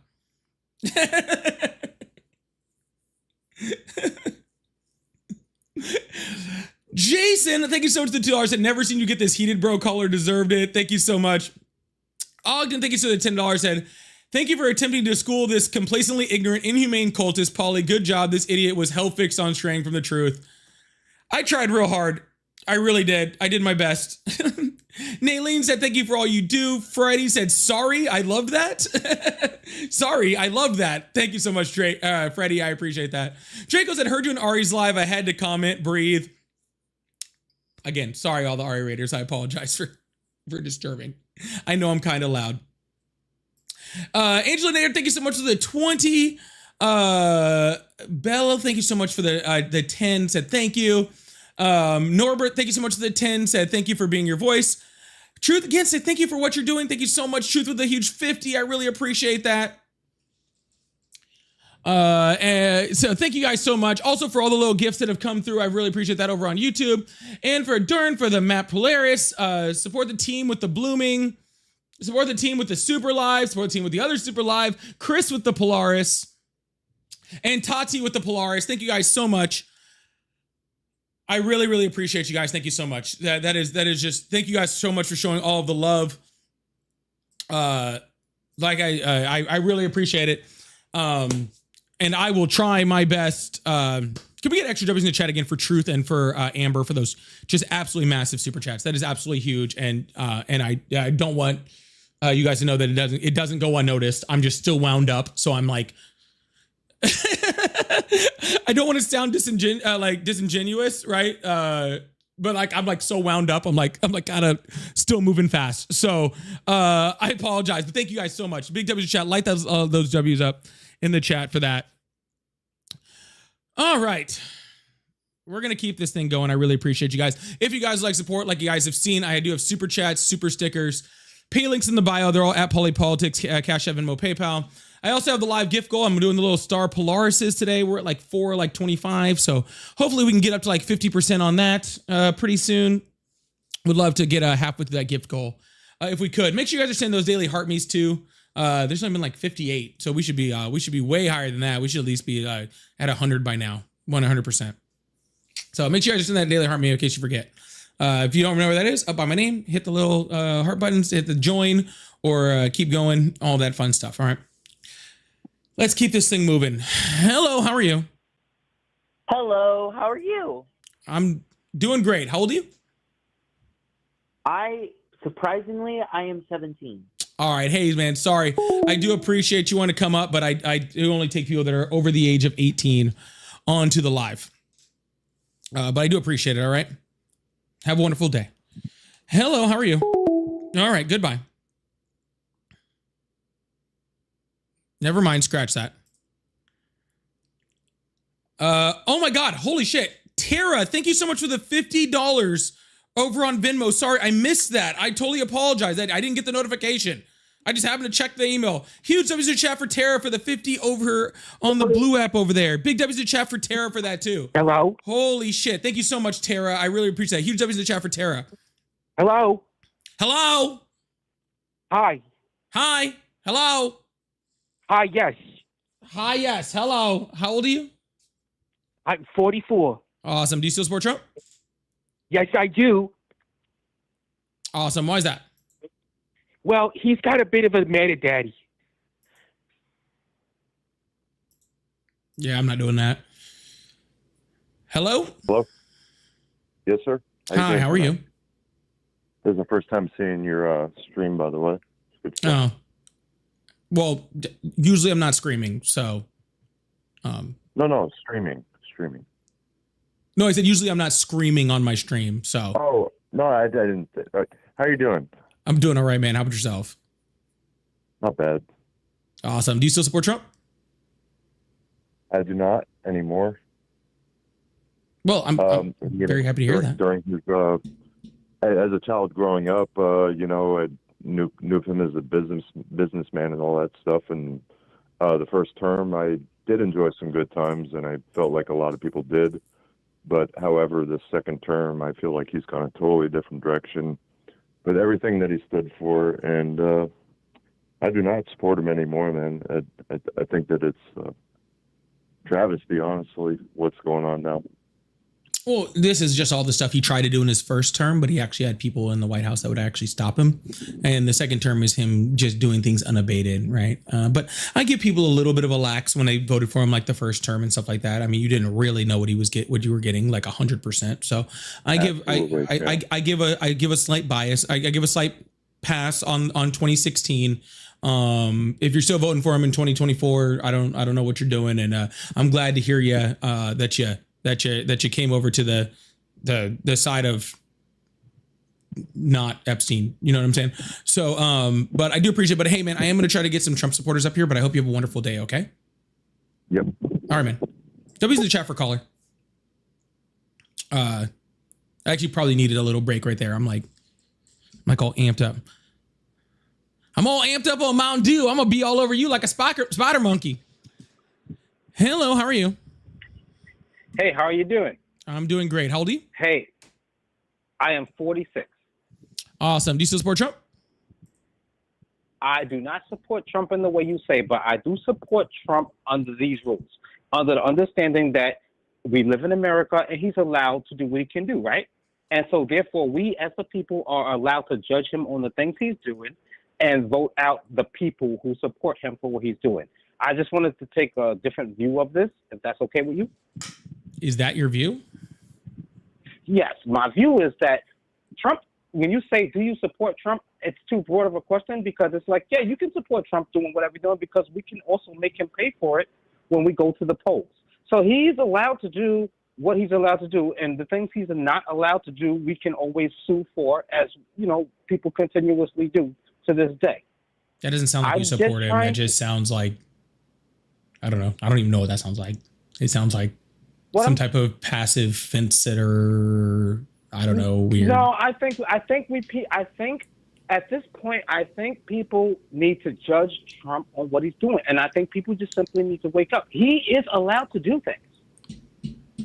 Yeah, sir. Just because he's allowed to do things doesn't mean he should be doing those things. Exactly, and I agree with you there. So I don't support him doing them. Exactly, and that's why I said we should be allowed to judge him at the polls. We are allowed to do that. Exactly. So what's going on in America? People keep voting for him and his friends. Yeah, they just don't like women mostly. But I don't think this is really going to go anywhere, so I'm going to let you go, and I hope you have a good one, right? Thank you. All right.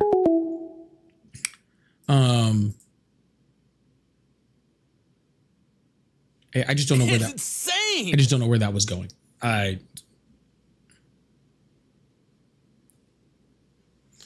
Hello, how are you?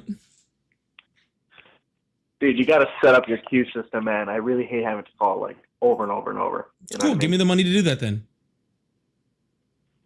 Okay, but you're the one who. No, I'm serious. At the rate of calls I get, it would cost me about $1,200 a month. You got $1,200 a month?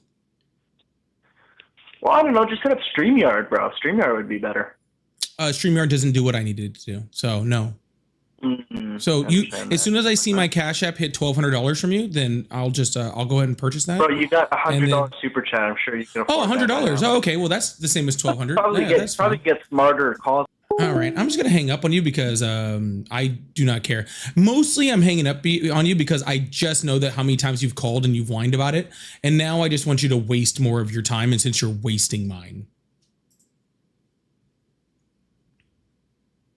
I'm just here to waste more of your time. And since you're wasting mine now, yeah. By the way, it would cost me about $1,200. Plus, I would need someone to actually screen the calls. Any of y'all volunteering for that? I wouldn't. Ugh.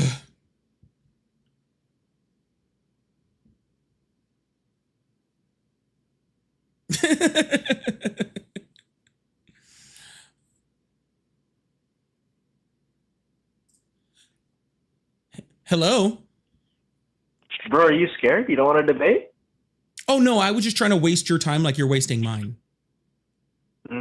Well, let's have a debate then, brother. Since you were sitting there wasting my time complaining about my call system, I figured I would just make you call a few more times. Because fuck you, honestly.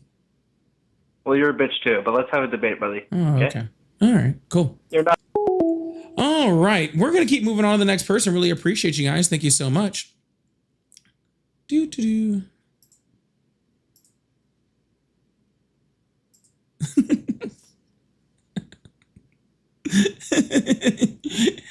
I just don't understand it, dude. If you want to come have a conversation with me, then come and have a conversation with me. Oh God, we got one of these. Oh no. You guys over on YouTube can't see what's going on. Oh my goodness. We got the whole thing incoming. Oh goodness. Hello, how are you? Hello? Hello. Hi, how are you?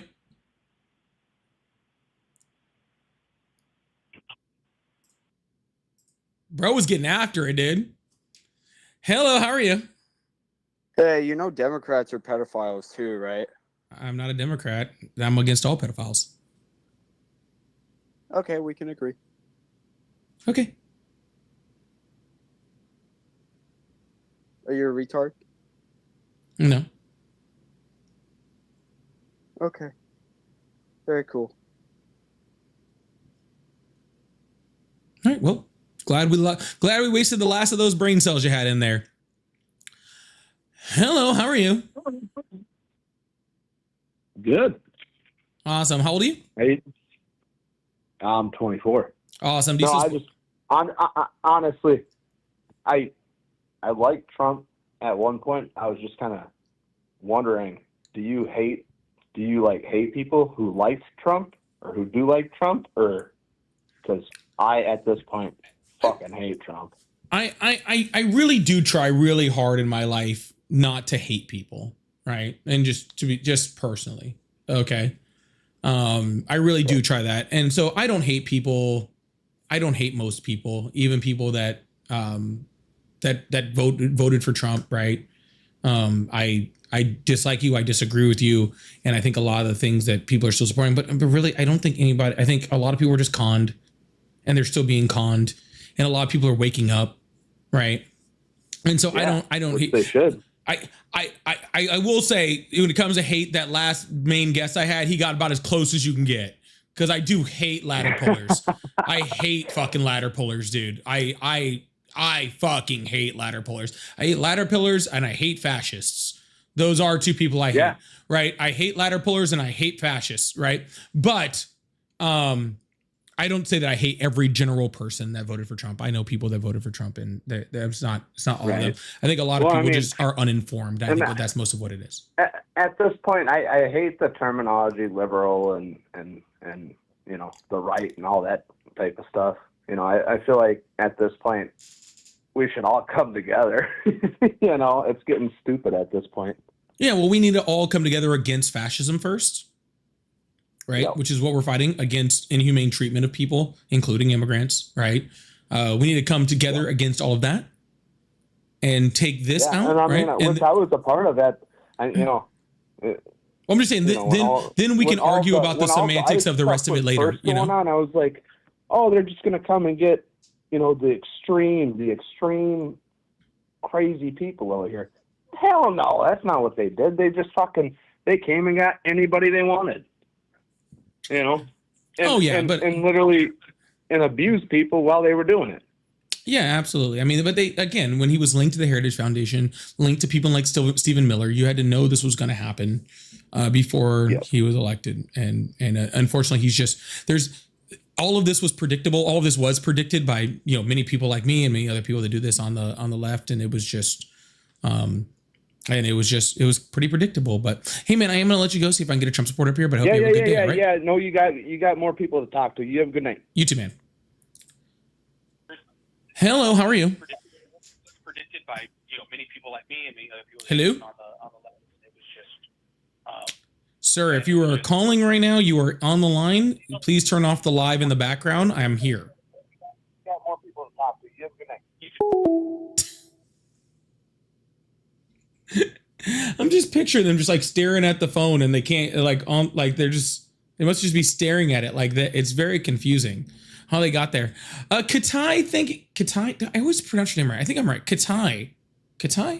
Katai. I think it's Katai. It said, thank you so much for the $10. I really, really appreciate that. It said, Paulie, thank you for your homework. Thank you for your work.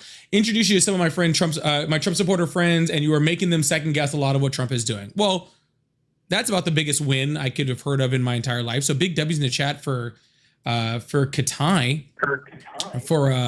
for introducing his work friends to me, and hopefully I can help change some minds. So that's really awesome. W's in the chat for that. That's absolutely great. Thank you so much, man. Hello, how are you? Hello. Hi, how old are you? 23. Awesome. Do you still support Trump?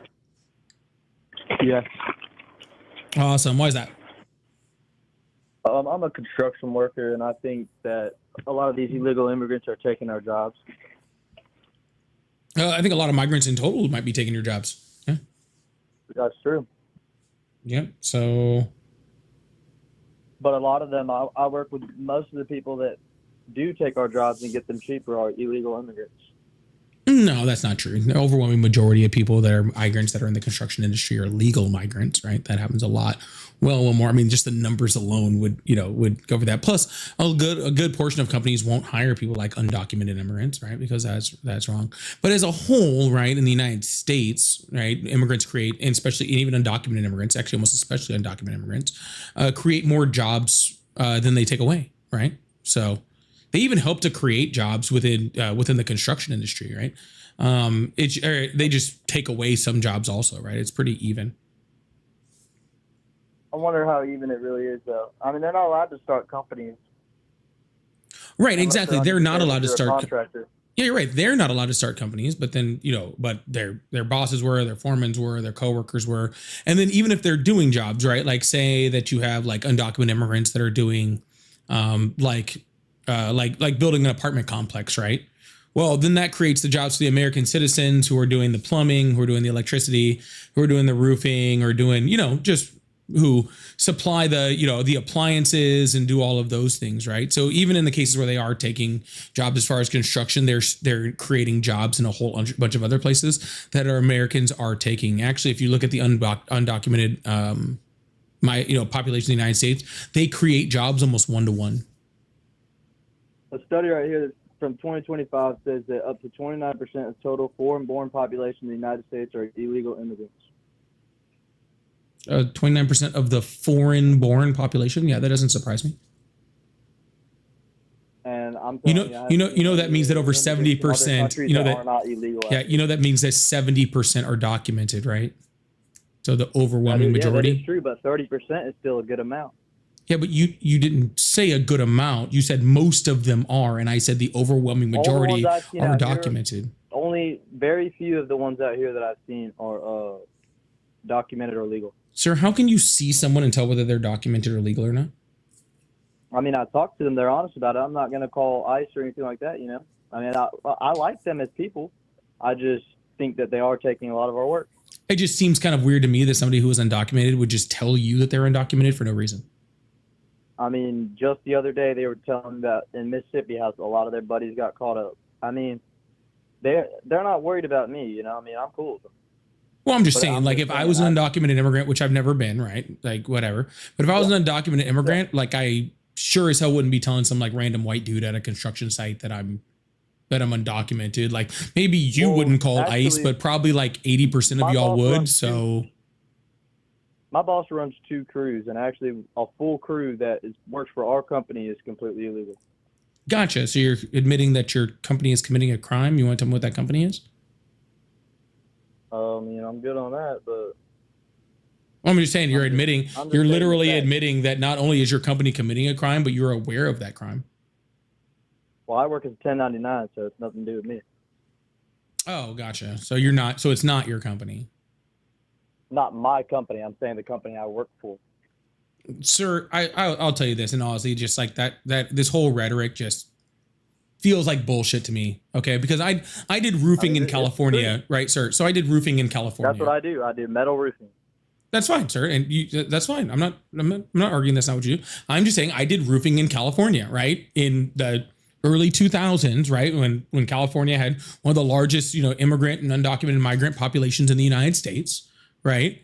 And I did it for like a while, and I'm brown, and still not a single person ever walked up to me and was like, I'm here illegally. Like, it never happened. Like, not Okay, it's not like one that. I'm time. saying And I've gotten close to a lot of them. and look, and I'm just saying, like, oh, I was close to a lot of them too. And I'm just saying, like, I had a pretty good feeling that some of them were, you know what I'm saying? But like, I wasn't asking, you have to speak right? English to become a citizen, right? Nope. At least a little bit. You have to know you have to know the Constitution. There's a lot of stuff you got to do. Most of those people that cannot speak a lick of English are not legal. What's the national language of the United States? I don't think there is one exactly, but Exactly. So exactly, sir. Yeah, you can do it without speaking English or doing so little English that you wouldn't really even know the difference, right? Like you wouldn't know. So you can go up to someone who speaks little or no English and not have a clue what their documented status is. And let's just say they sorry, one second.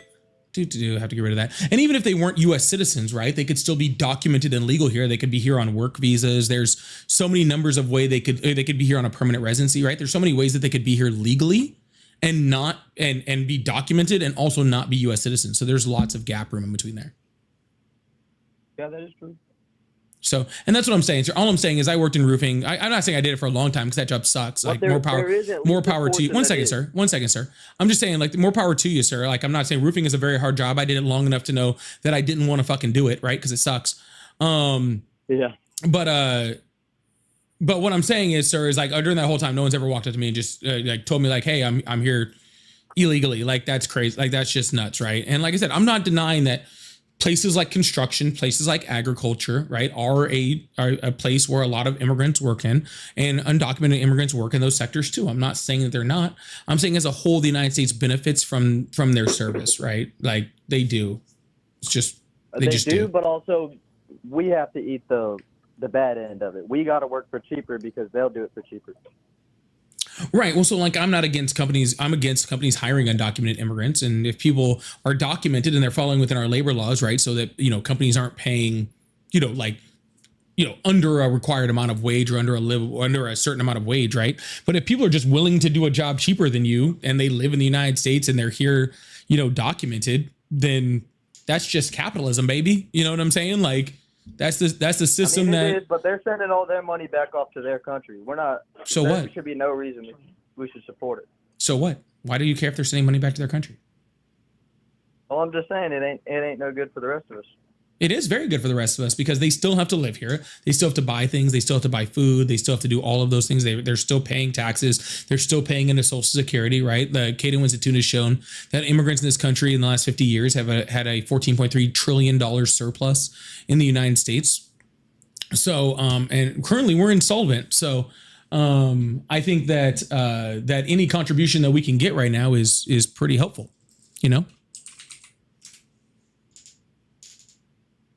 I mean, overall, yeah, it could be helpful to a lot of business owners and stuff like that, but the main workforce is not going to get any benefits off that. Yeah, no, they are. Because again, like I explained before, sir, that again, it might not be that crew or whatever, but different places, maybe the plumbers, maybe the electricians, maybe the more specialized workers who are American citizens benefit from those construction companies being able to work. All right. And they may even benefit even a little bit more because, if they're paying undocumented immigrants more for the main construction, then they can pay those American citizens in that spot. And especially when you're talking about things like metal roofing, right? Like you might be one of those people that benefits from it. But America as a whole definitely benefits from it, right? Due to their taxes, due to their GDP contributions, and due to their labor, right? Because we don't have enough labor the U.S. citizens just don't provide enough labor to be able to fix the problem if they all leave. It says undocumented immigrants make up to 20% of the U.S. construction workforce. No matter what you do, undocumented people are still gonna. Where are you getting that stat from? I mean, I'm not even disagreeing with it, but I'd like to know where am I getting that from? University of Michigan. University of Michigan. And what's the name of that study? What's the name of the study? Yeah, again, I'm not even saying it's wrong. I mean, it honestly, it sounds a little high, but it wouldn't be something that would surprise me. The perils of undocumented construction workers in the United States. University of, you said Michigan? Yep. Perils of undocumented I just said perils of Construction workers in the United States. construction workers in the U.S. Let's take a look. Okay. Yeah, even the first thing here said the construction industry in the United States relies significantly on the labor and expertise of immigrant. The construction industry in the United States relies significantly on the labor and expertise of immigrant workers, particularly undocumented individuals. These workers are desperately needed to fill the 500,000 worker shortage in construction, yet they face severe challenges of economic exploitation, increased safety hazards, and hostile political atmosphere. An estimated 1.6 million immigrants work in the construction industry, compromising 20% of the nation's workforce. That actually says immigrants, not undocumented immigrants. So 20% of the workforce is immigrants, not undocumented immigrants, and they're filling a 500,000 job shortfall. Yeah, that's let's see. And I can put that up on the screen for everybody. Undocumented immigrants make up an estimated 15 to 20%. Where's it saying that? Which paragraph? Let me go here. Because I'm reading it right here, sir, and I have it on the screen for everyone. The second paragraph, an estimated 1.6 million immigrants work for the construction industry nationwide, comprising 20% of the the industry's total workforce. Hold up, my shit's loaded. But also, the only reason shit would be cheaper or anything like that would be, like, the totally illegal immigrants. They would have to pay more if illegal immigrants weren't taking our jobs. They'd have to pay more because they wouldn't be able to find workers for it. I'm sorry, what did you say? They wouldn't be able to find as many. You're saying there's a shortage in construction workers. Your source says that there's your source says that there's a shortage. So are you saying the source is wrong? No. But you're saying I'm saying that I'm saying it, sir. I'm not saying it. You're saying it. Your source is the one saying it. I'm not making the claim. I'm using your source to make the claim. What I'm saying is they would have to pay more if they couldn't fill those spots. They would have to. Right, and we would still be 500,000 short, which means that we would be all of those jobs. Not if they paid more. People don't do it because it's not worth the money. People don't do it anymore because it fucking sucks. And it's not, but if they were paying 50 an hour, people would do it. Some people would do it. Most people wouldn't. An hour, people would do it. No, some people would. Most people wouldn't. But it would draw a lot more, and it would not be that much of a shortage. So what you're saying is every construction piece in the United States would take longer because there's less crews. It would cost more money because there's less people to do it, and even more money than that because we now have to pay every single one of them even more money. How is that any of that a benefit for the United States? And all of the money would still stay in the United States. Sir, hold on. I didn't stop trying to switch that. Okay, stop trying to switch what I just said. How is less construction for an incredibly higher cost better for the United States? Because we'd all keep our own money. Who would all keep their own money?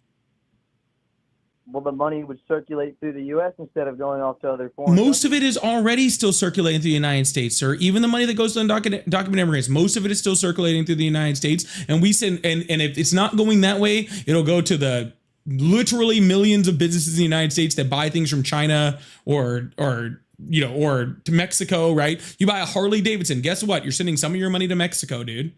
Like you buy John Deere, some of your money's going to Mexico.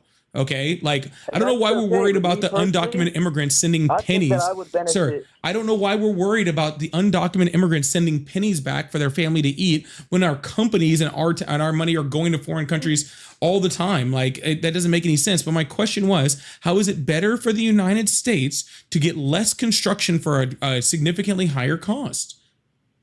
It would raise a lot of prices. It would, but I don't know. People would make more money. Construction workers would make more money. Yeah, and then everything would cost more for those construction workers also. Well, I think construction workers are underpaid.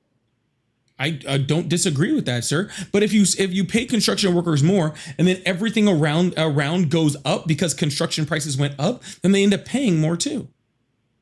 No, I don't. I think it would balance itself out a little bit. No, what would balance itself out? It wouldn't all go straight to the people. No, what would balance itself out is just they would just build less. That's what would happen. Maybe. And then they would end up cutting construction workers. More. Yeah, cool. You'd be worth $50 an hour and not have a job. No, everyone. You're gonna need construction no matter what. No, sir, you only need construction when it's affordable to do construction, right? You need construction for a new Walmart, right? When it's cost beneficial to build that new Walmart, right? And if that cost of that Walmart to build just tripled, then it's no longer cost effective to build that Walmart. So you just don't build it, right? If the cost of the apartment complex, right, that you're going to go build, the cost of it now makes it where the rent prices would outprice the different things in that area, right? Because of the increase of the amount of money that it costs to build it, then you just don't build the apartment complex. So there's less things to do. Do you know what the return on investment of Walmarts are anyway? They can afford to pay more. Sure, just because a company can afford to pay more doesn't mean they will pay more. If they have to. They don't have to. They don't have to. That's what I'm saying, sir. They don't have to. None of these companies have to buy anything. They only build when it is cost effective for them to build. It is a supply and demand issue. Cost effective. What? I'm not saying raise it all the way up. I'm saying they should slow down how many are coming through, or maybe fix what's already going on. Sir, regardless, there's 14 million undocumented immigrants in the United States. They could stop everybody from coming through. It doesn't fix the problem you're talking about. Well, definitely would open up more jobs and raise the prices on construction. And then people would build less, like I just described to you.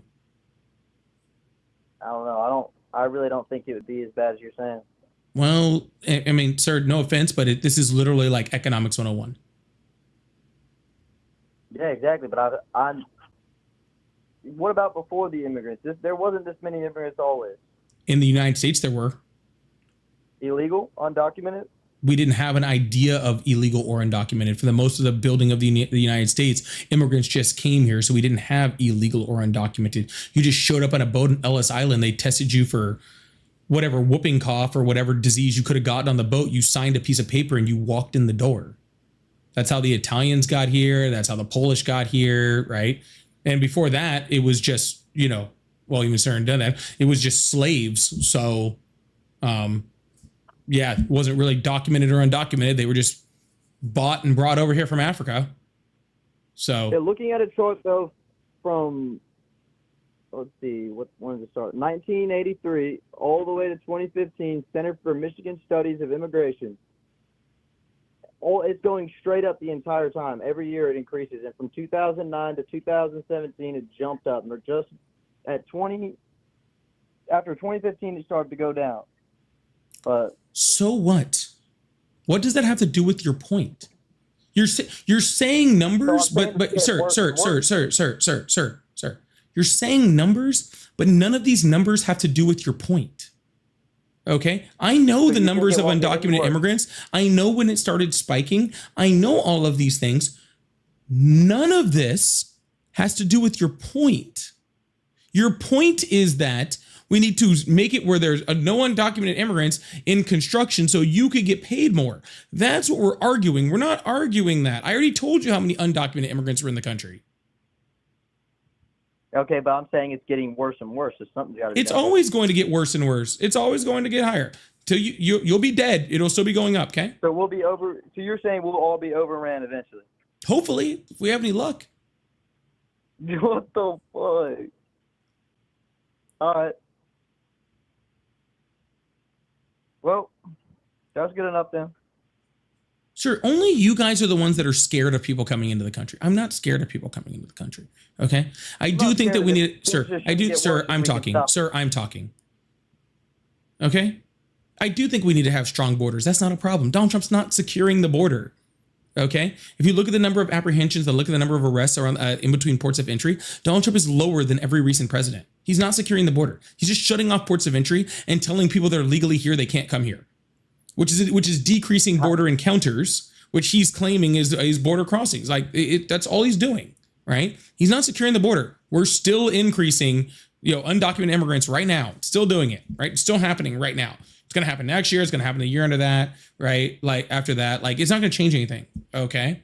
So, and then as long as we have people coming in on visas, those people on visas are going to overstay their visas. Then it's going to increase the number of undocumented immigrants in this country, right? It's still increasing, right? So that's what I'm saying.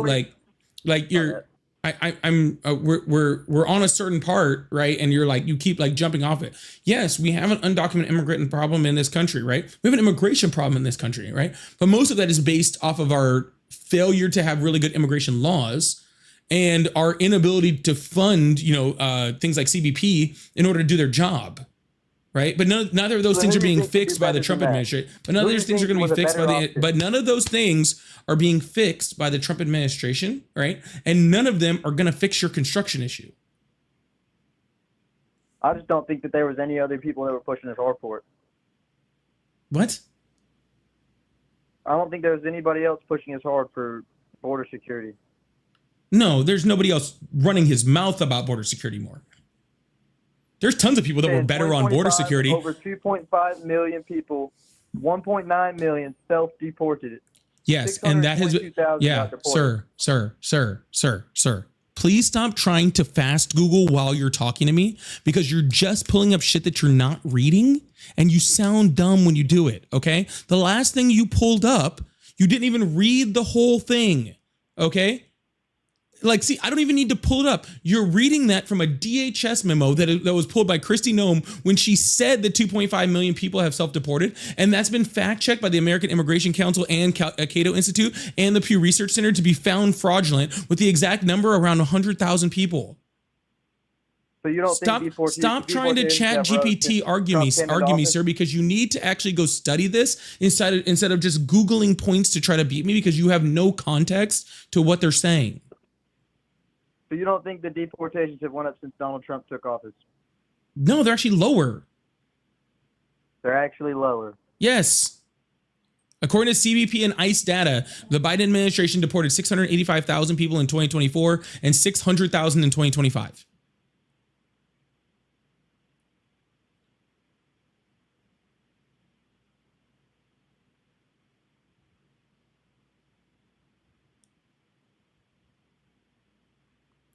Donald Trump just talks, okay?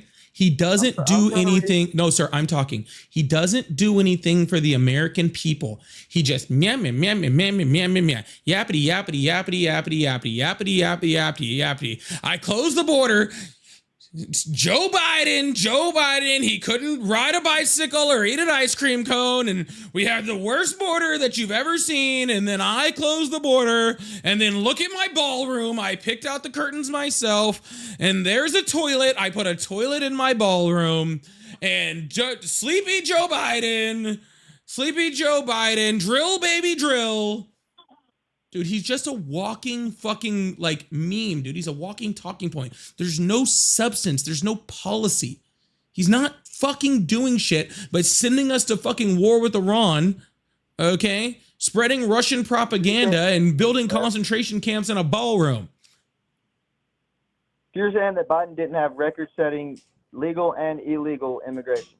Yes, of course he did. Why did he have that?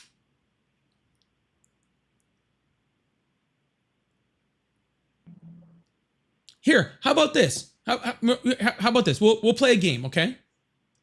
When Joe Biden, or when Donald Trump left office his first term, he was at a net negative of job creation of 5 million jobs. Okay? Yeah. Yep. Why is that? Why? Could you think of a reason? Letting all those illegal immigrants in? You think Donald Trump had negative 5 million jobs because he let the illegals in? Oh, my bad. I thought you said Biden. My bad. Donald Trump, that could have happened because of all the policies that he enacted, all of the terrorists, everything. That he's trying to change things, but obviously it could go downhill for a little bit. Sir, his first term, he left office in 2021 with negative job creation. Why? How old did you say you were? Economy fluctuates. It's not always about who's president.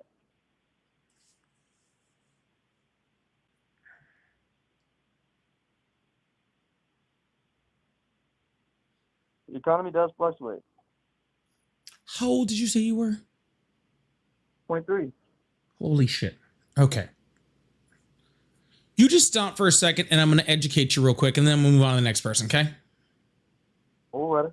All right, cool. He lost the jobs because of COVID. Okay? Because nobody was working because of COVID. Okay? So when nobody was working because of COVID, that's why he was so low on jobs, right? So yes, the numbers say that Donald Trump lost a shit ton of jobs, right?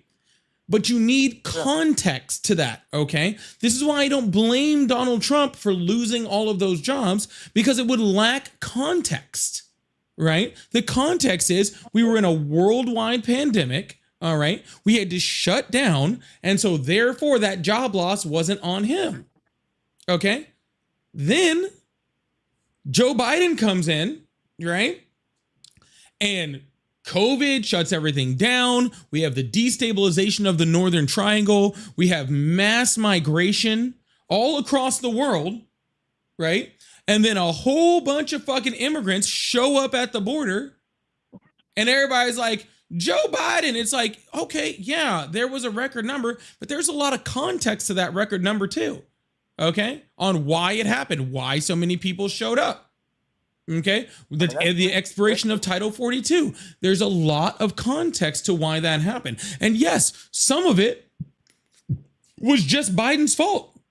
Some of it was our lack of laws. Some of it was on Congress. Some of it was on COVID. There was all sorts of reasons why that happened. But just saying, oh, under Biden, there was all this migration just lacks all context. So it doesn't get the full story. Joe Biden can't create migration. Okay, Joe Biden as the president doesn't have the ability to just be like, hey, all of you people from these other countries, move over to the United States. And then everybody like in their farms, like without internet, like on a field in Honduras are like, oh, was that the call of the American president? We got to start walking. Like that's not what happens, man. Like there was mass migration across the world. The United States was not set up to handle it. Okay, we should have handled it better. Congress should have handled it better. Joe Biden should have handled it better. All of those things, okay? But migration didn't happen because of Biden. Biden can only be held responsible for the response of it. We didn't have the Border Patrol in order to freaking stop what was going on then, okay? We just didn't. That's all true. I don't really blame the president either. I really don't. I'm not even that political, but at the same time, I just see things from my point of view, you know? Yeah, and I'm just saying, your point of view needs context. Context is very important when we're talking about point of views, okay? Yes, sir. All right, man. Well, you have a good one, okay? Yeah, you too. All right. Woo. I got a little exhausting at the end. Y'all make sure you guys hit that follow button and hit that subscribe button if you haven't already. If you guys like to support the live, I do have super chats, super stickers, pay links in the bio. Hopefully I get notifications because I didn't get the last notification. Pay links in the bio, Cash App, Venmo, PayPal, they're all at Polypolitics. Also, I got the swans going on as a little gift goal over here for TikTok gifts. I might actually hit level C1, which I heard is cool. If I get something over here. So if you guys like to help support and help me over there, we're trying to get to that. I'd really, really appreciate it. Or in the super chats. Scott said he had a really smelly Trump fart. He also said he's sober tonight. So that's good, Scott. He also asked if I could translate American to Canadian. That actually is quite difficult. So, yeah. That actually can be very hard. I don't know about that. Shush, thank you so much for the $5. Said Polly, make sure to never acknowledge a username named Hi. Who's that? Sounds weird. I don't like it. Tati and Hoodie Girl, thank you so much for the swans. Oh my god, let's see if we can clear this out. I really appreciate that. Thank you so much. Thank you so much for the swans. Verillion, thank you so much for the $5. Said caller claiming that they're taking his job as he works the job that he claims to be taken. You know, that's a really good point, and I did not bring it up. Just thought I'd throw that out there. Verillion made a very good point. He was complaining about the immigrants taking the job that he currently has.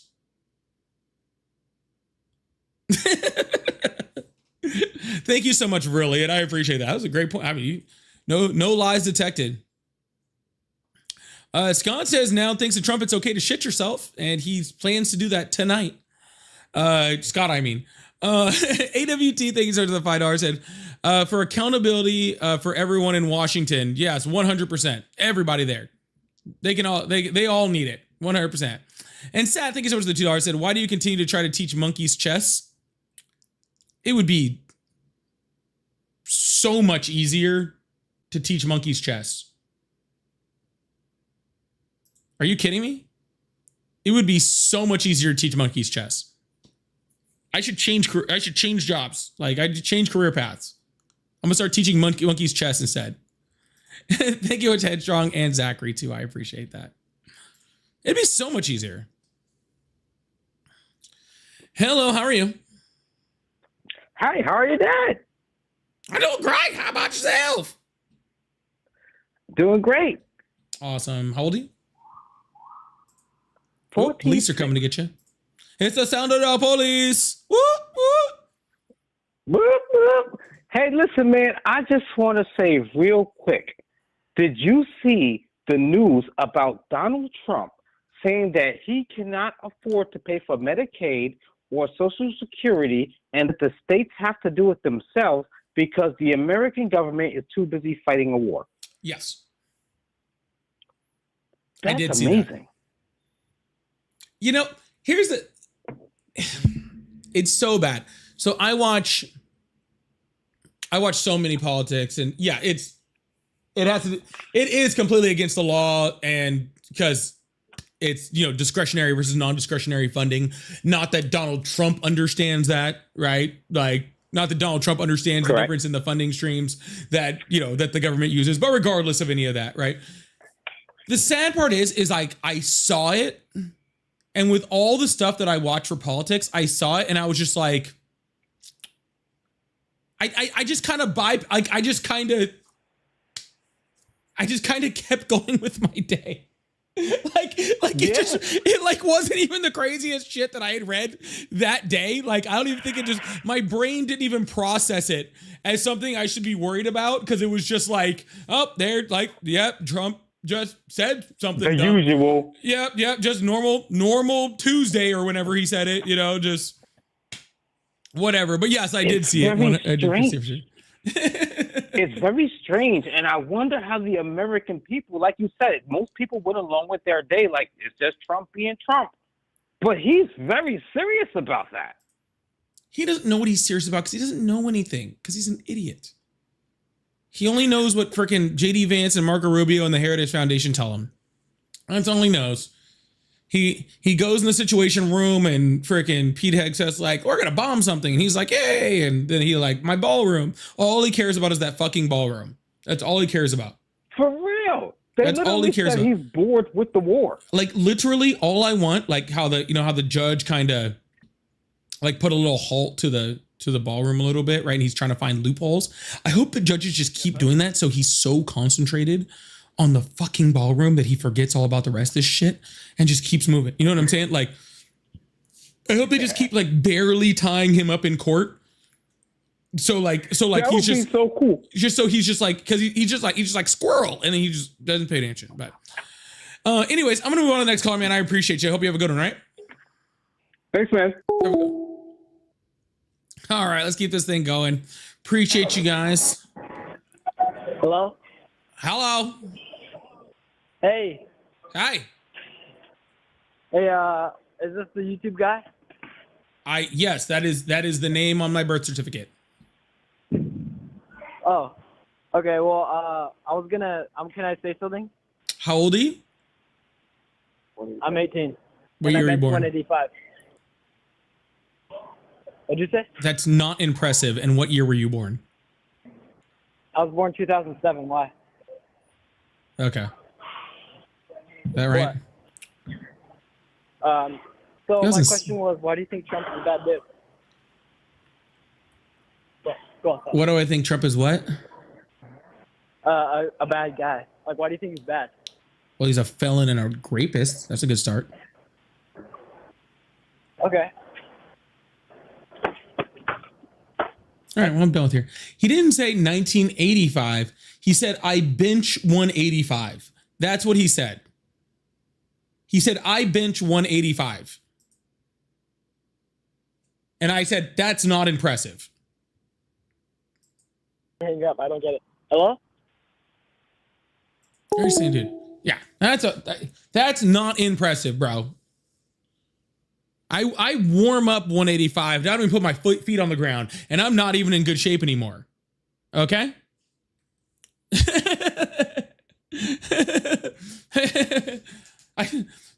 That's my warm up with feet on the bench, and I'm not even in good shape anymore. All right? I was doing warm up sets of that on Tuesday. All right?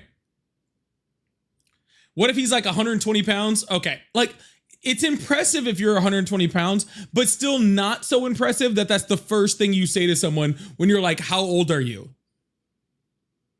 Like, if I see anyone in the gym benching like 185, like, especially that are small, like, dude, more power to you. That's amazing. If I say, hey, how are you? And he's like, I'm 18 and I bench 185, that's not good. Like, you shouldn't be coming forward with that, trying to brag about it. All right? That's all I'm saying. Like, if you're just volunteering the information, it should be higher than that. You know what I'm saying?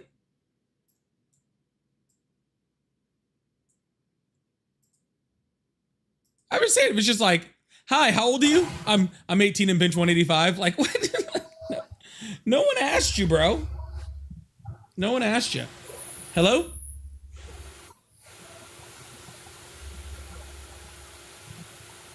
All right. I'm just saying, no one asked you.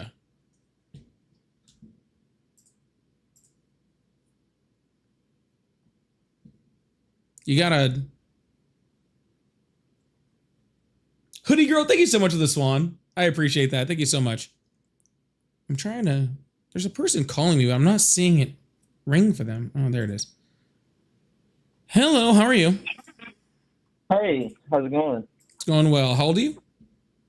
I'm 28 years old. Awesome. Do you still support Trump? Absolutely. Awesome. Why is that?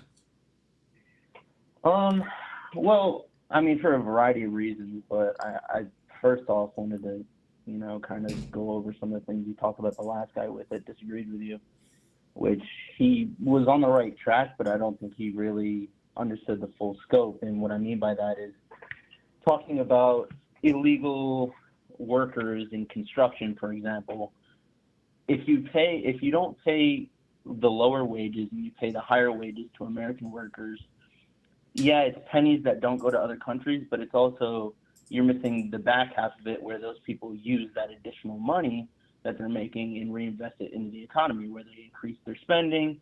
Is a whole thing of spending power that now gets increased that I guess, I don't know if it was purposely looked over or if it was just simply missed. I'm sorry. What I mean, it makes it. I think I understand what your point is. But I don't understand what side of it you're taking. Like, I understand that your argument is about money being re-put in the United States system in order to recirculate through our economy. I understand that. What's your point, though? Your point was. No, not my point. I know what my point is. I'm wondering what your point is. No. Well, I'll get there, but your point was that the American economy will take a hit because we're not going to be building and so on, but that's not entirely true because the economy is not taking a hit, it's just getting moved. I didn't say the economy was going to take a hit. I was saying that things will be more expensive to build, and so therefore supply and demand would dictate that less things would be built. And that's a speculation, but it's not necessarily true. People who are in construction now making more money may start their own businesses. Right, sir. They can all start their own businesses, but they're going to start businesses, and then those businesses aren't going to have enough fucking workers. And regardless of that, if we're going to have a $500,000 worker shortage when it comes to undocumented immigrants, which is what that guy's study pulled up, if we have a 500,000 worker shortage from undocumented immigrants to the United States, there's just simply not as many things that can get built. It's not possible. Sure. So therefore, if less things are getting built, that means that there's things are going to get built. Sure. Sorry, so if there's less things getting built, there's more of a demand for building, right? There's more of a demand for construction. If there's more of a demand for construction, the cost of construction goes up. If the cost of construction goes up, regardless of the increase in wages for construction workers, regardless, this is without even increasing the wages, right? If the demand for construction goes up, the price of construction goes up too. When the price of construction goes up to a point where it outpaces the cost effectiveness of building that building, then buildings don't get built. And then the amount of construction lowers and then rates go down. Now you add in their increased rates, right? You go from somebody making, US citizens maybe making, we'll say $20 an hour to $50 an hour, like last guess suspected, right? Or last guess projected, right? Now you do that on top of the increase for construction. Now what I am saying is the price is going to rise. And now maybe an apartment building that would have been built, right? Like say there's an apartment building and right, it was going to cost $500,000 or well, sorry, that's a bad example. We'll say a decent one, right? We'll say it was a $5 million apartment building, right? Nothing huge, but something decent, right? They were going to pay $5 million for this apartment building, right? And due to that, in order to pay off their debt, then everybody in this apartment building was going to pay $1,200 in rent, right? Okay, cool. Well, now based off of the demand, right, and the worker cost increase, now that $5 million is now $8 million to build that apartment building, right? Now that $1,200 that they were going to charge for rent now goes up to $1,500. And now that $1,500 is over the price that is standard for the market in that area. So now it doesn't make it cost effective. Are you saying they're not going to build then? Correct. I mean, if it's not cost effective to build it, then they just won't build it. They're still going to take out the loan and they're still going to make their money. The ROI is just going to take longer. Well, first of all, you're assuming that they're even going to get the loan at that cost. Because I don't know a bank that would give them that. $5 million versus $8 million. I don't think. Sir, I'm making a very general I'm making a very general thing with the numbers, sir. You want to call it 200 million or 500 million and 800 million? Would that make it easier for you? I was just trying to make it simple. It's not the numbers here. We're talking about commercial real estate. People are going to be taking out loans and they're going to be building anyway.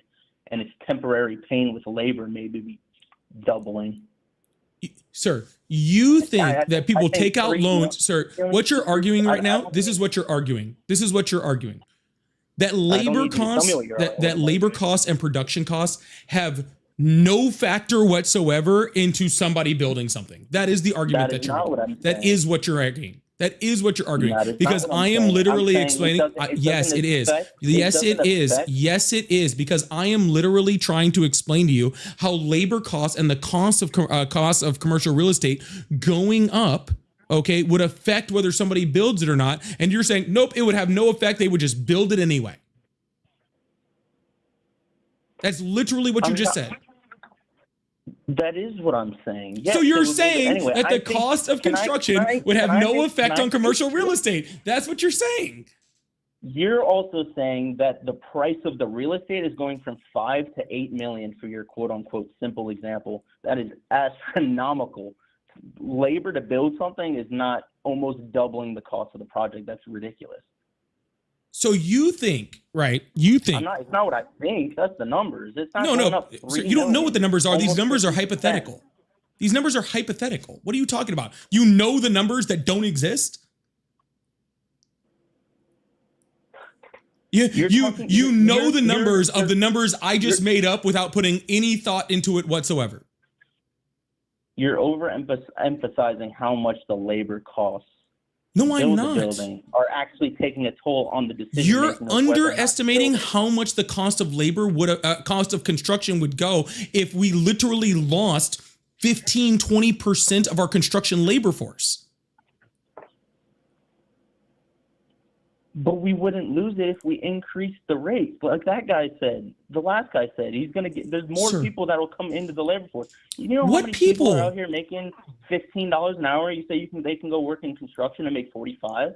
Sir, there are literally like 8 million plus. There's no shortage anymore. Sir, there's 8 million plus open jobs right now in the United States that are a lot easier and pay just as much as what you're talking about, and nobody's taking them. The problem is right now, sir, is when Trump took office, we had about 7 million open jobs in the United States and about 7 million unemployed people in the United States. It was about even. It's not a matter of people coming over to do things. It's a matter of it not existing. And if you're going to say that people are going to come from other jobs to go now do construction, then you're causing an entirely different problem and an entire ripple effect to which we are now losing people from all sorts of industries, right?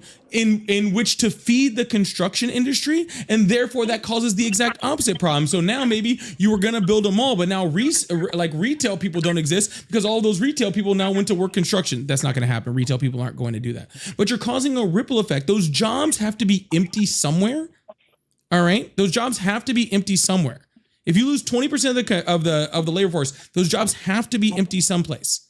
And they're more likely to be empty in construction because Americans are fucking bougie, right? And Americans like their office jobs, and Americans like their air conditioning, and they like their fucking tech jobs, and they like their remote work, right? And they like, that's why we pay a lot of immigrants to do stuff like that, because people don't want to do it, right? The reason why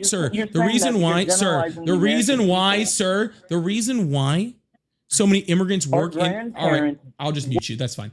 The reason why immigrants work in construction is not because that's just where they end up. It's because it's the place that Americans don't want to work.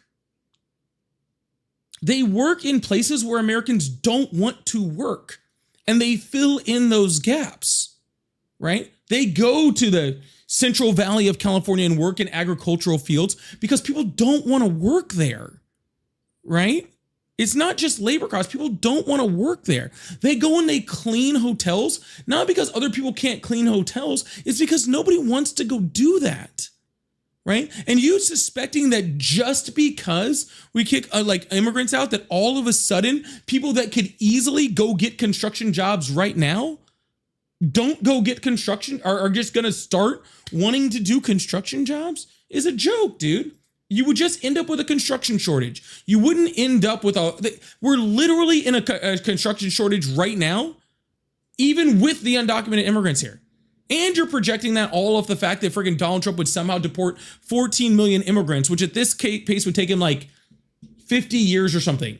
So it's just not happening, man. I mean, all right. Well, I mean, you're also talking about, I mean, we can move on. We're just going to disagree, I guess, on that. But border security, I think it's outrageous that you think he's just talking about it and he didn't actually make moves. What moves did he make? He actually secured the border. How? Apprehensions are down. No, how? And the numbers are all down. No, how? Because he actually closed the border how? through executive order. And his executive order that did what? Executive order through ICE actually being enabled to do their jobs. Yeah. So who protects the border? Sorry. What did you say? Who protects the border? ICE. Wrong. What do you mean who protects the border then? From what? From undocumented immigrants. Who protects the border? Educate me. Answer the question. I don't know the answer you're looking for. No, it's the answer. It's not an answer I'm looking for. The answer. Who is tasked with protecting the southern border or any other border from undocumented immigrants in the United States? What organization? It's not ICE. Is it when they come in? Is it protecting the border? Sir, I don't know how protecting the border can get any more specific. So are you telling me that people who are driving across the border from Mexico who have to show their passport, it's not ICE sitting at those booths? Correct. It is not. I'm not sure then. Oh, okay. Well, just to let you know, sir, we're gonna might have a real time in this conversation if we don't get that far. But it is CBP, Customs and Border Protection. Customs and Border Protection are the people that protect our borders. That is their job. Then mixed with the Coast Guard, who does it on the water side of things, right? The Coast Guard does most of the water border protection. But as far as land borders, that is Customs and Border Protection. Okay, so him funding ICE does nothing to protect our borders. I would disagree, because after they're in the country, ICE is the one that's going around to find them, to deport them. So that'd be like saying I'm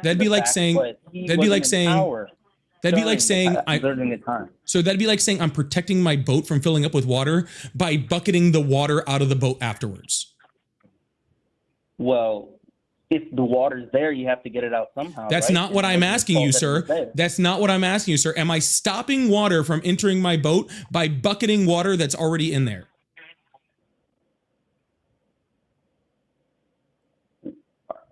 I'm just trying to understand your It's reference. a So simple you're question, saying sir. that Am we're I stuck? If detaining I have people a and they're just hole, sitting in sir, jail? if I have a hole in my boat and water is dumping into the boat, okay, and I'm with a bucket trying to bucket that water out of the boat as fast as I can. Listen to my statement and maybe you can answer it, okay?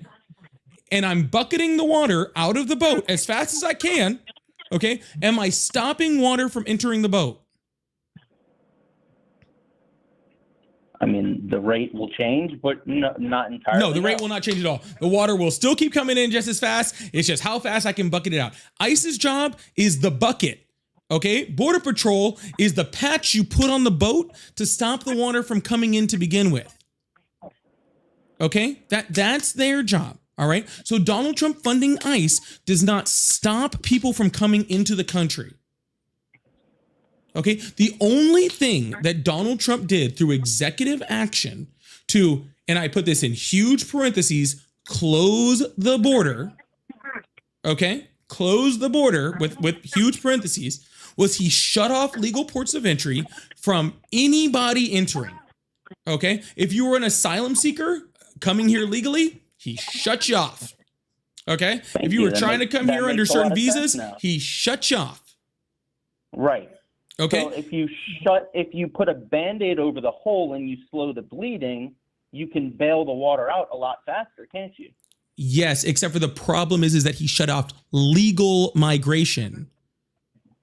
To get rid of illegals that were already in the country, it's a temporary stop. So you stopped a hole that didn't exist in order to stop the hole that does exist? Sir, the people that are coming from non-ports of entry that are still sneaking around the Border Patrol, they're still doing that.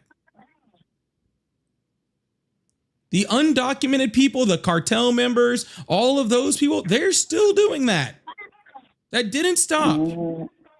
Right, and wouldn't you agree that those people have to be encountered by ICE and not Customs and Border Patrol?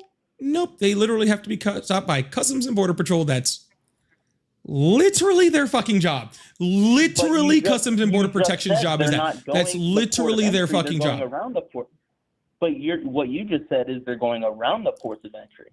Yes, sir, because Donald Trump is not putting Customs and Border Protection, because Donald Trump is not putting Customs and Border Protection agents there to stop them. Because he's funding ICE because he's funding, and they know who they're going after. Sir. So this is your, let me get this straight. This is your theory. Just to be clear. You're saying Donald Trump could have put money to make sure that people didn't come in, but it's much better to just let them sneak in and then spend money to get them out later. I don't think that's at all what I said. That's exactly what you're saying. You're saying, isn't it better that they just encounter ICE than encounter Customs and Border Protection? That's literally what you just said. No, buddy. Slow down. Buddy. I can hear you. I have these really awesome headphones. They stick right in my ears. Buddy, that's exactly what you fucking said. Buddy, maybe you should make better arguments if you don't want your arguments repeated back to you and that sounds stupid. It's not my argument. It is your argument. Everyone hearing you, literally my chat is blowing up saying, literally, that's exactly what he said. Literally, it's blowing up right now saying that. Can I speak with one thought without you interrupting? I would prefer you spoke with one thought at any point during this conversation. But yes, if you'd like to start now, I have no problem with that.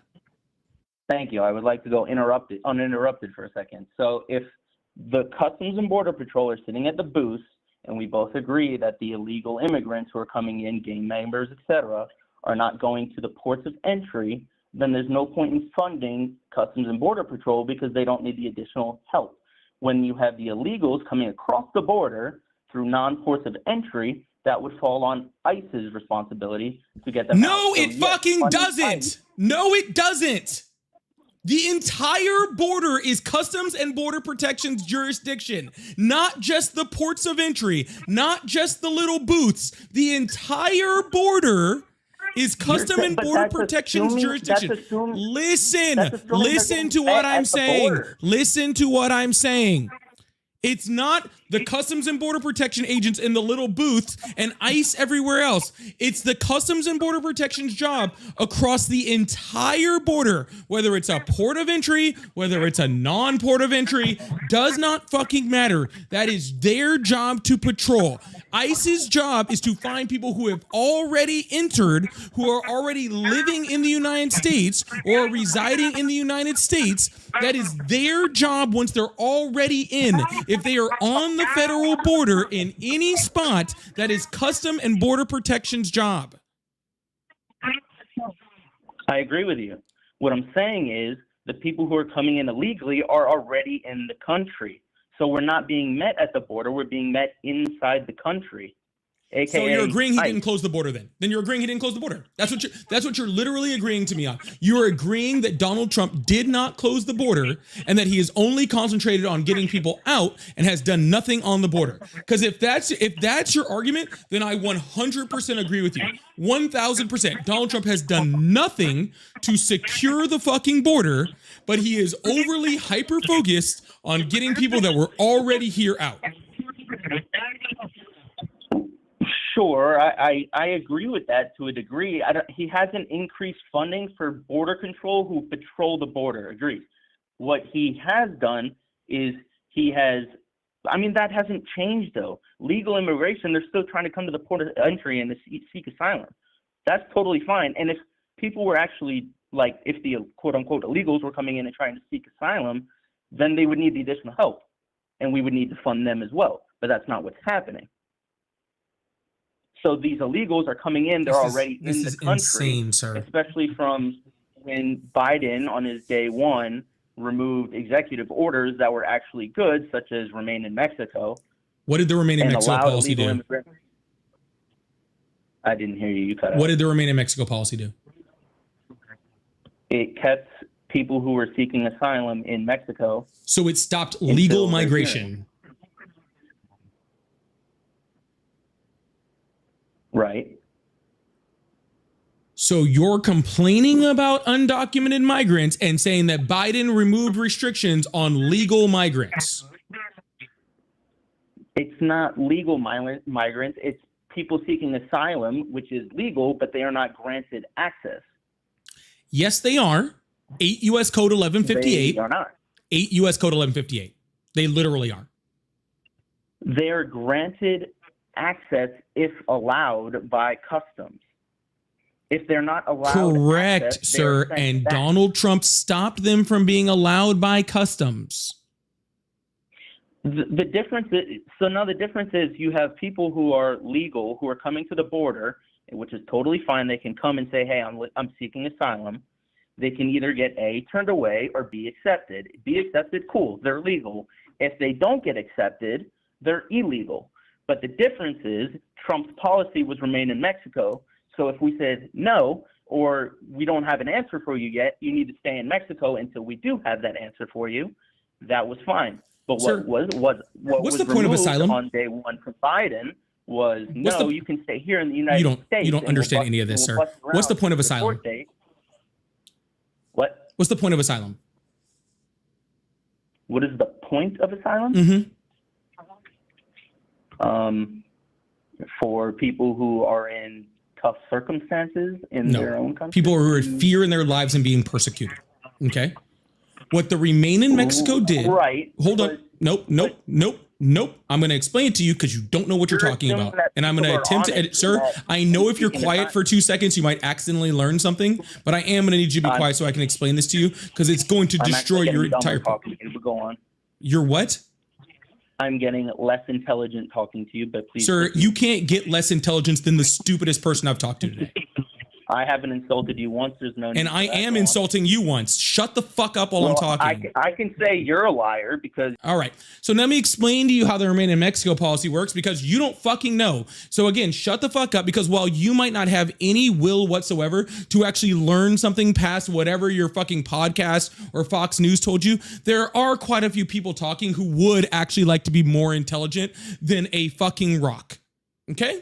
So I'm going to explain it to them so they can fucking listen. All right? Sound good? Perfect. I don't care what you think. Regardless, okay, what the Remain in Mexico policy said is, hey, if you're being persecuted and you're in fear for your life, then you need to stay exactly where you are, even though there's evidence of you being in fear, evidence of you being persecuted, evidence of there being fear of your life. You need to stay exactly where you are until your court case can go through about 5 years from now. So I say that to ask you a question, sir. If you're in desperate need of you're in persecution or desperate fear of your life, into a point where you have to seek asylum, what the fuck is the point of seeking asylum if you have to stay in the horrible spot you're at for 5 years? Because you're assuming they're staying in the same spot where they're fearing for their life. You're assuming everybody coming across the border is coming from Mexico, which they are not. Actually, the Remain in Mexico policy actually was just called that. It actually had nothing to do with Mexico. It actually specifically said that you were staying in the country from which you applied for asylum. So if you applied in Honduras, you got left in Honduras. If you applied in Guatemala, you got left in Guatemala. If you applied in friggin' Venezuela, you got left in Venezuela. Fox News just called it the Remain in Mexico policy because Donald Trump likes little quips. It actually had nothing to do with Mexico. But again, you didn't read the policy because you don't know what you're talking about and you're trying to claim that you know what you're talking about. That's why I'm trying to educate you and you won't fucking listen, but you never read the fucking policy.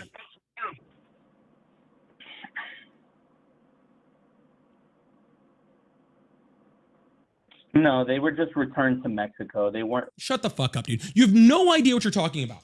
Holy shit. You've never read the policy. You have no idea what you're talking about. Okay? Legitimately, dude. Seriously, when people used to say like, I wish I had the confidence of a mediocre white man, like I never used to know what they meant. And it's this guy, right? This guy who's done no research, has no idea what he's talking about, right? Never read the policy, probably never read a policy in his entire fucking life. All right? I explained the policy to him so that he can learn, so he can get better as a human being. And his entire freaking comeback to me explaining it to him in depth is, nuh-uh.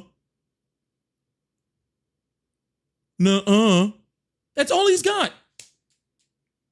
That's literally all he's got is, nuh-uh.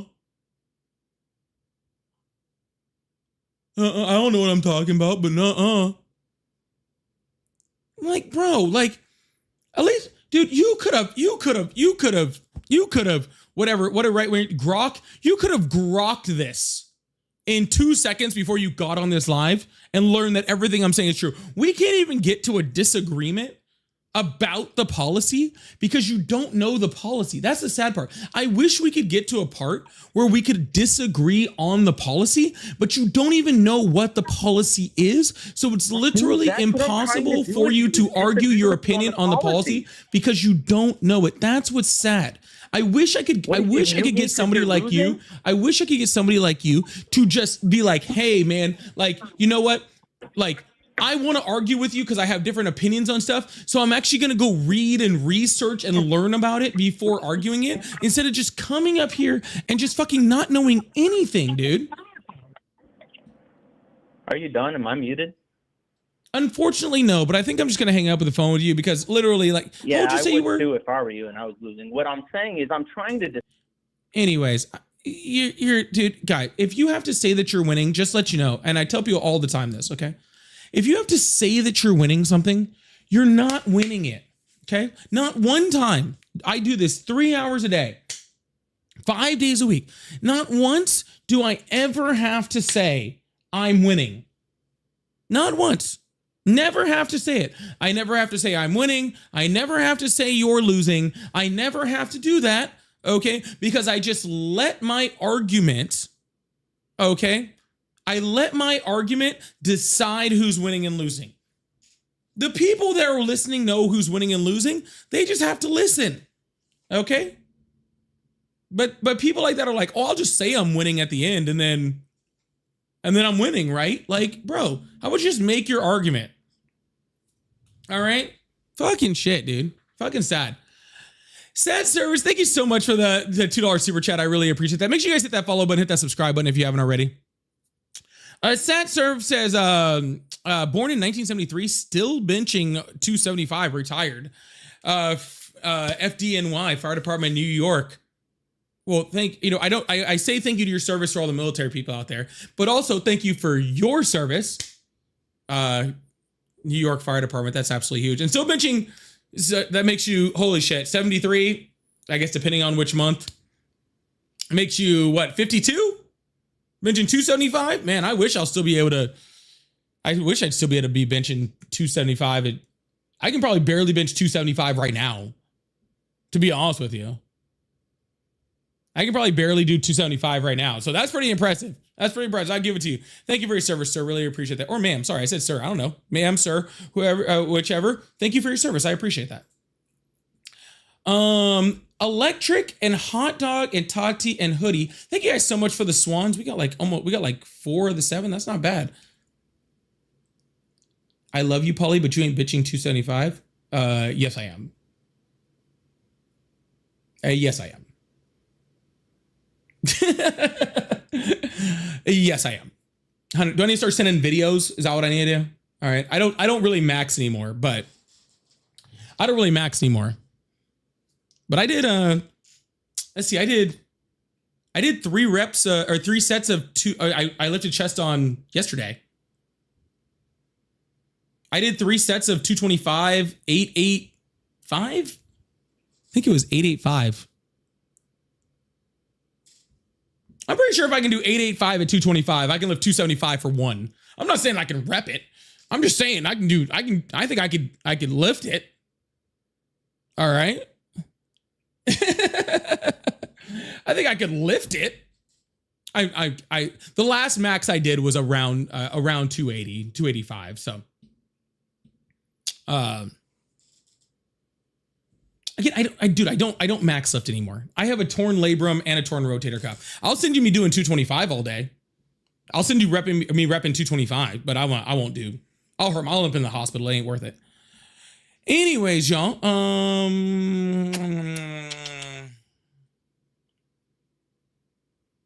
What was I going to do?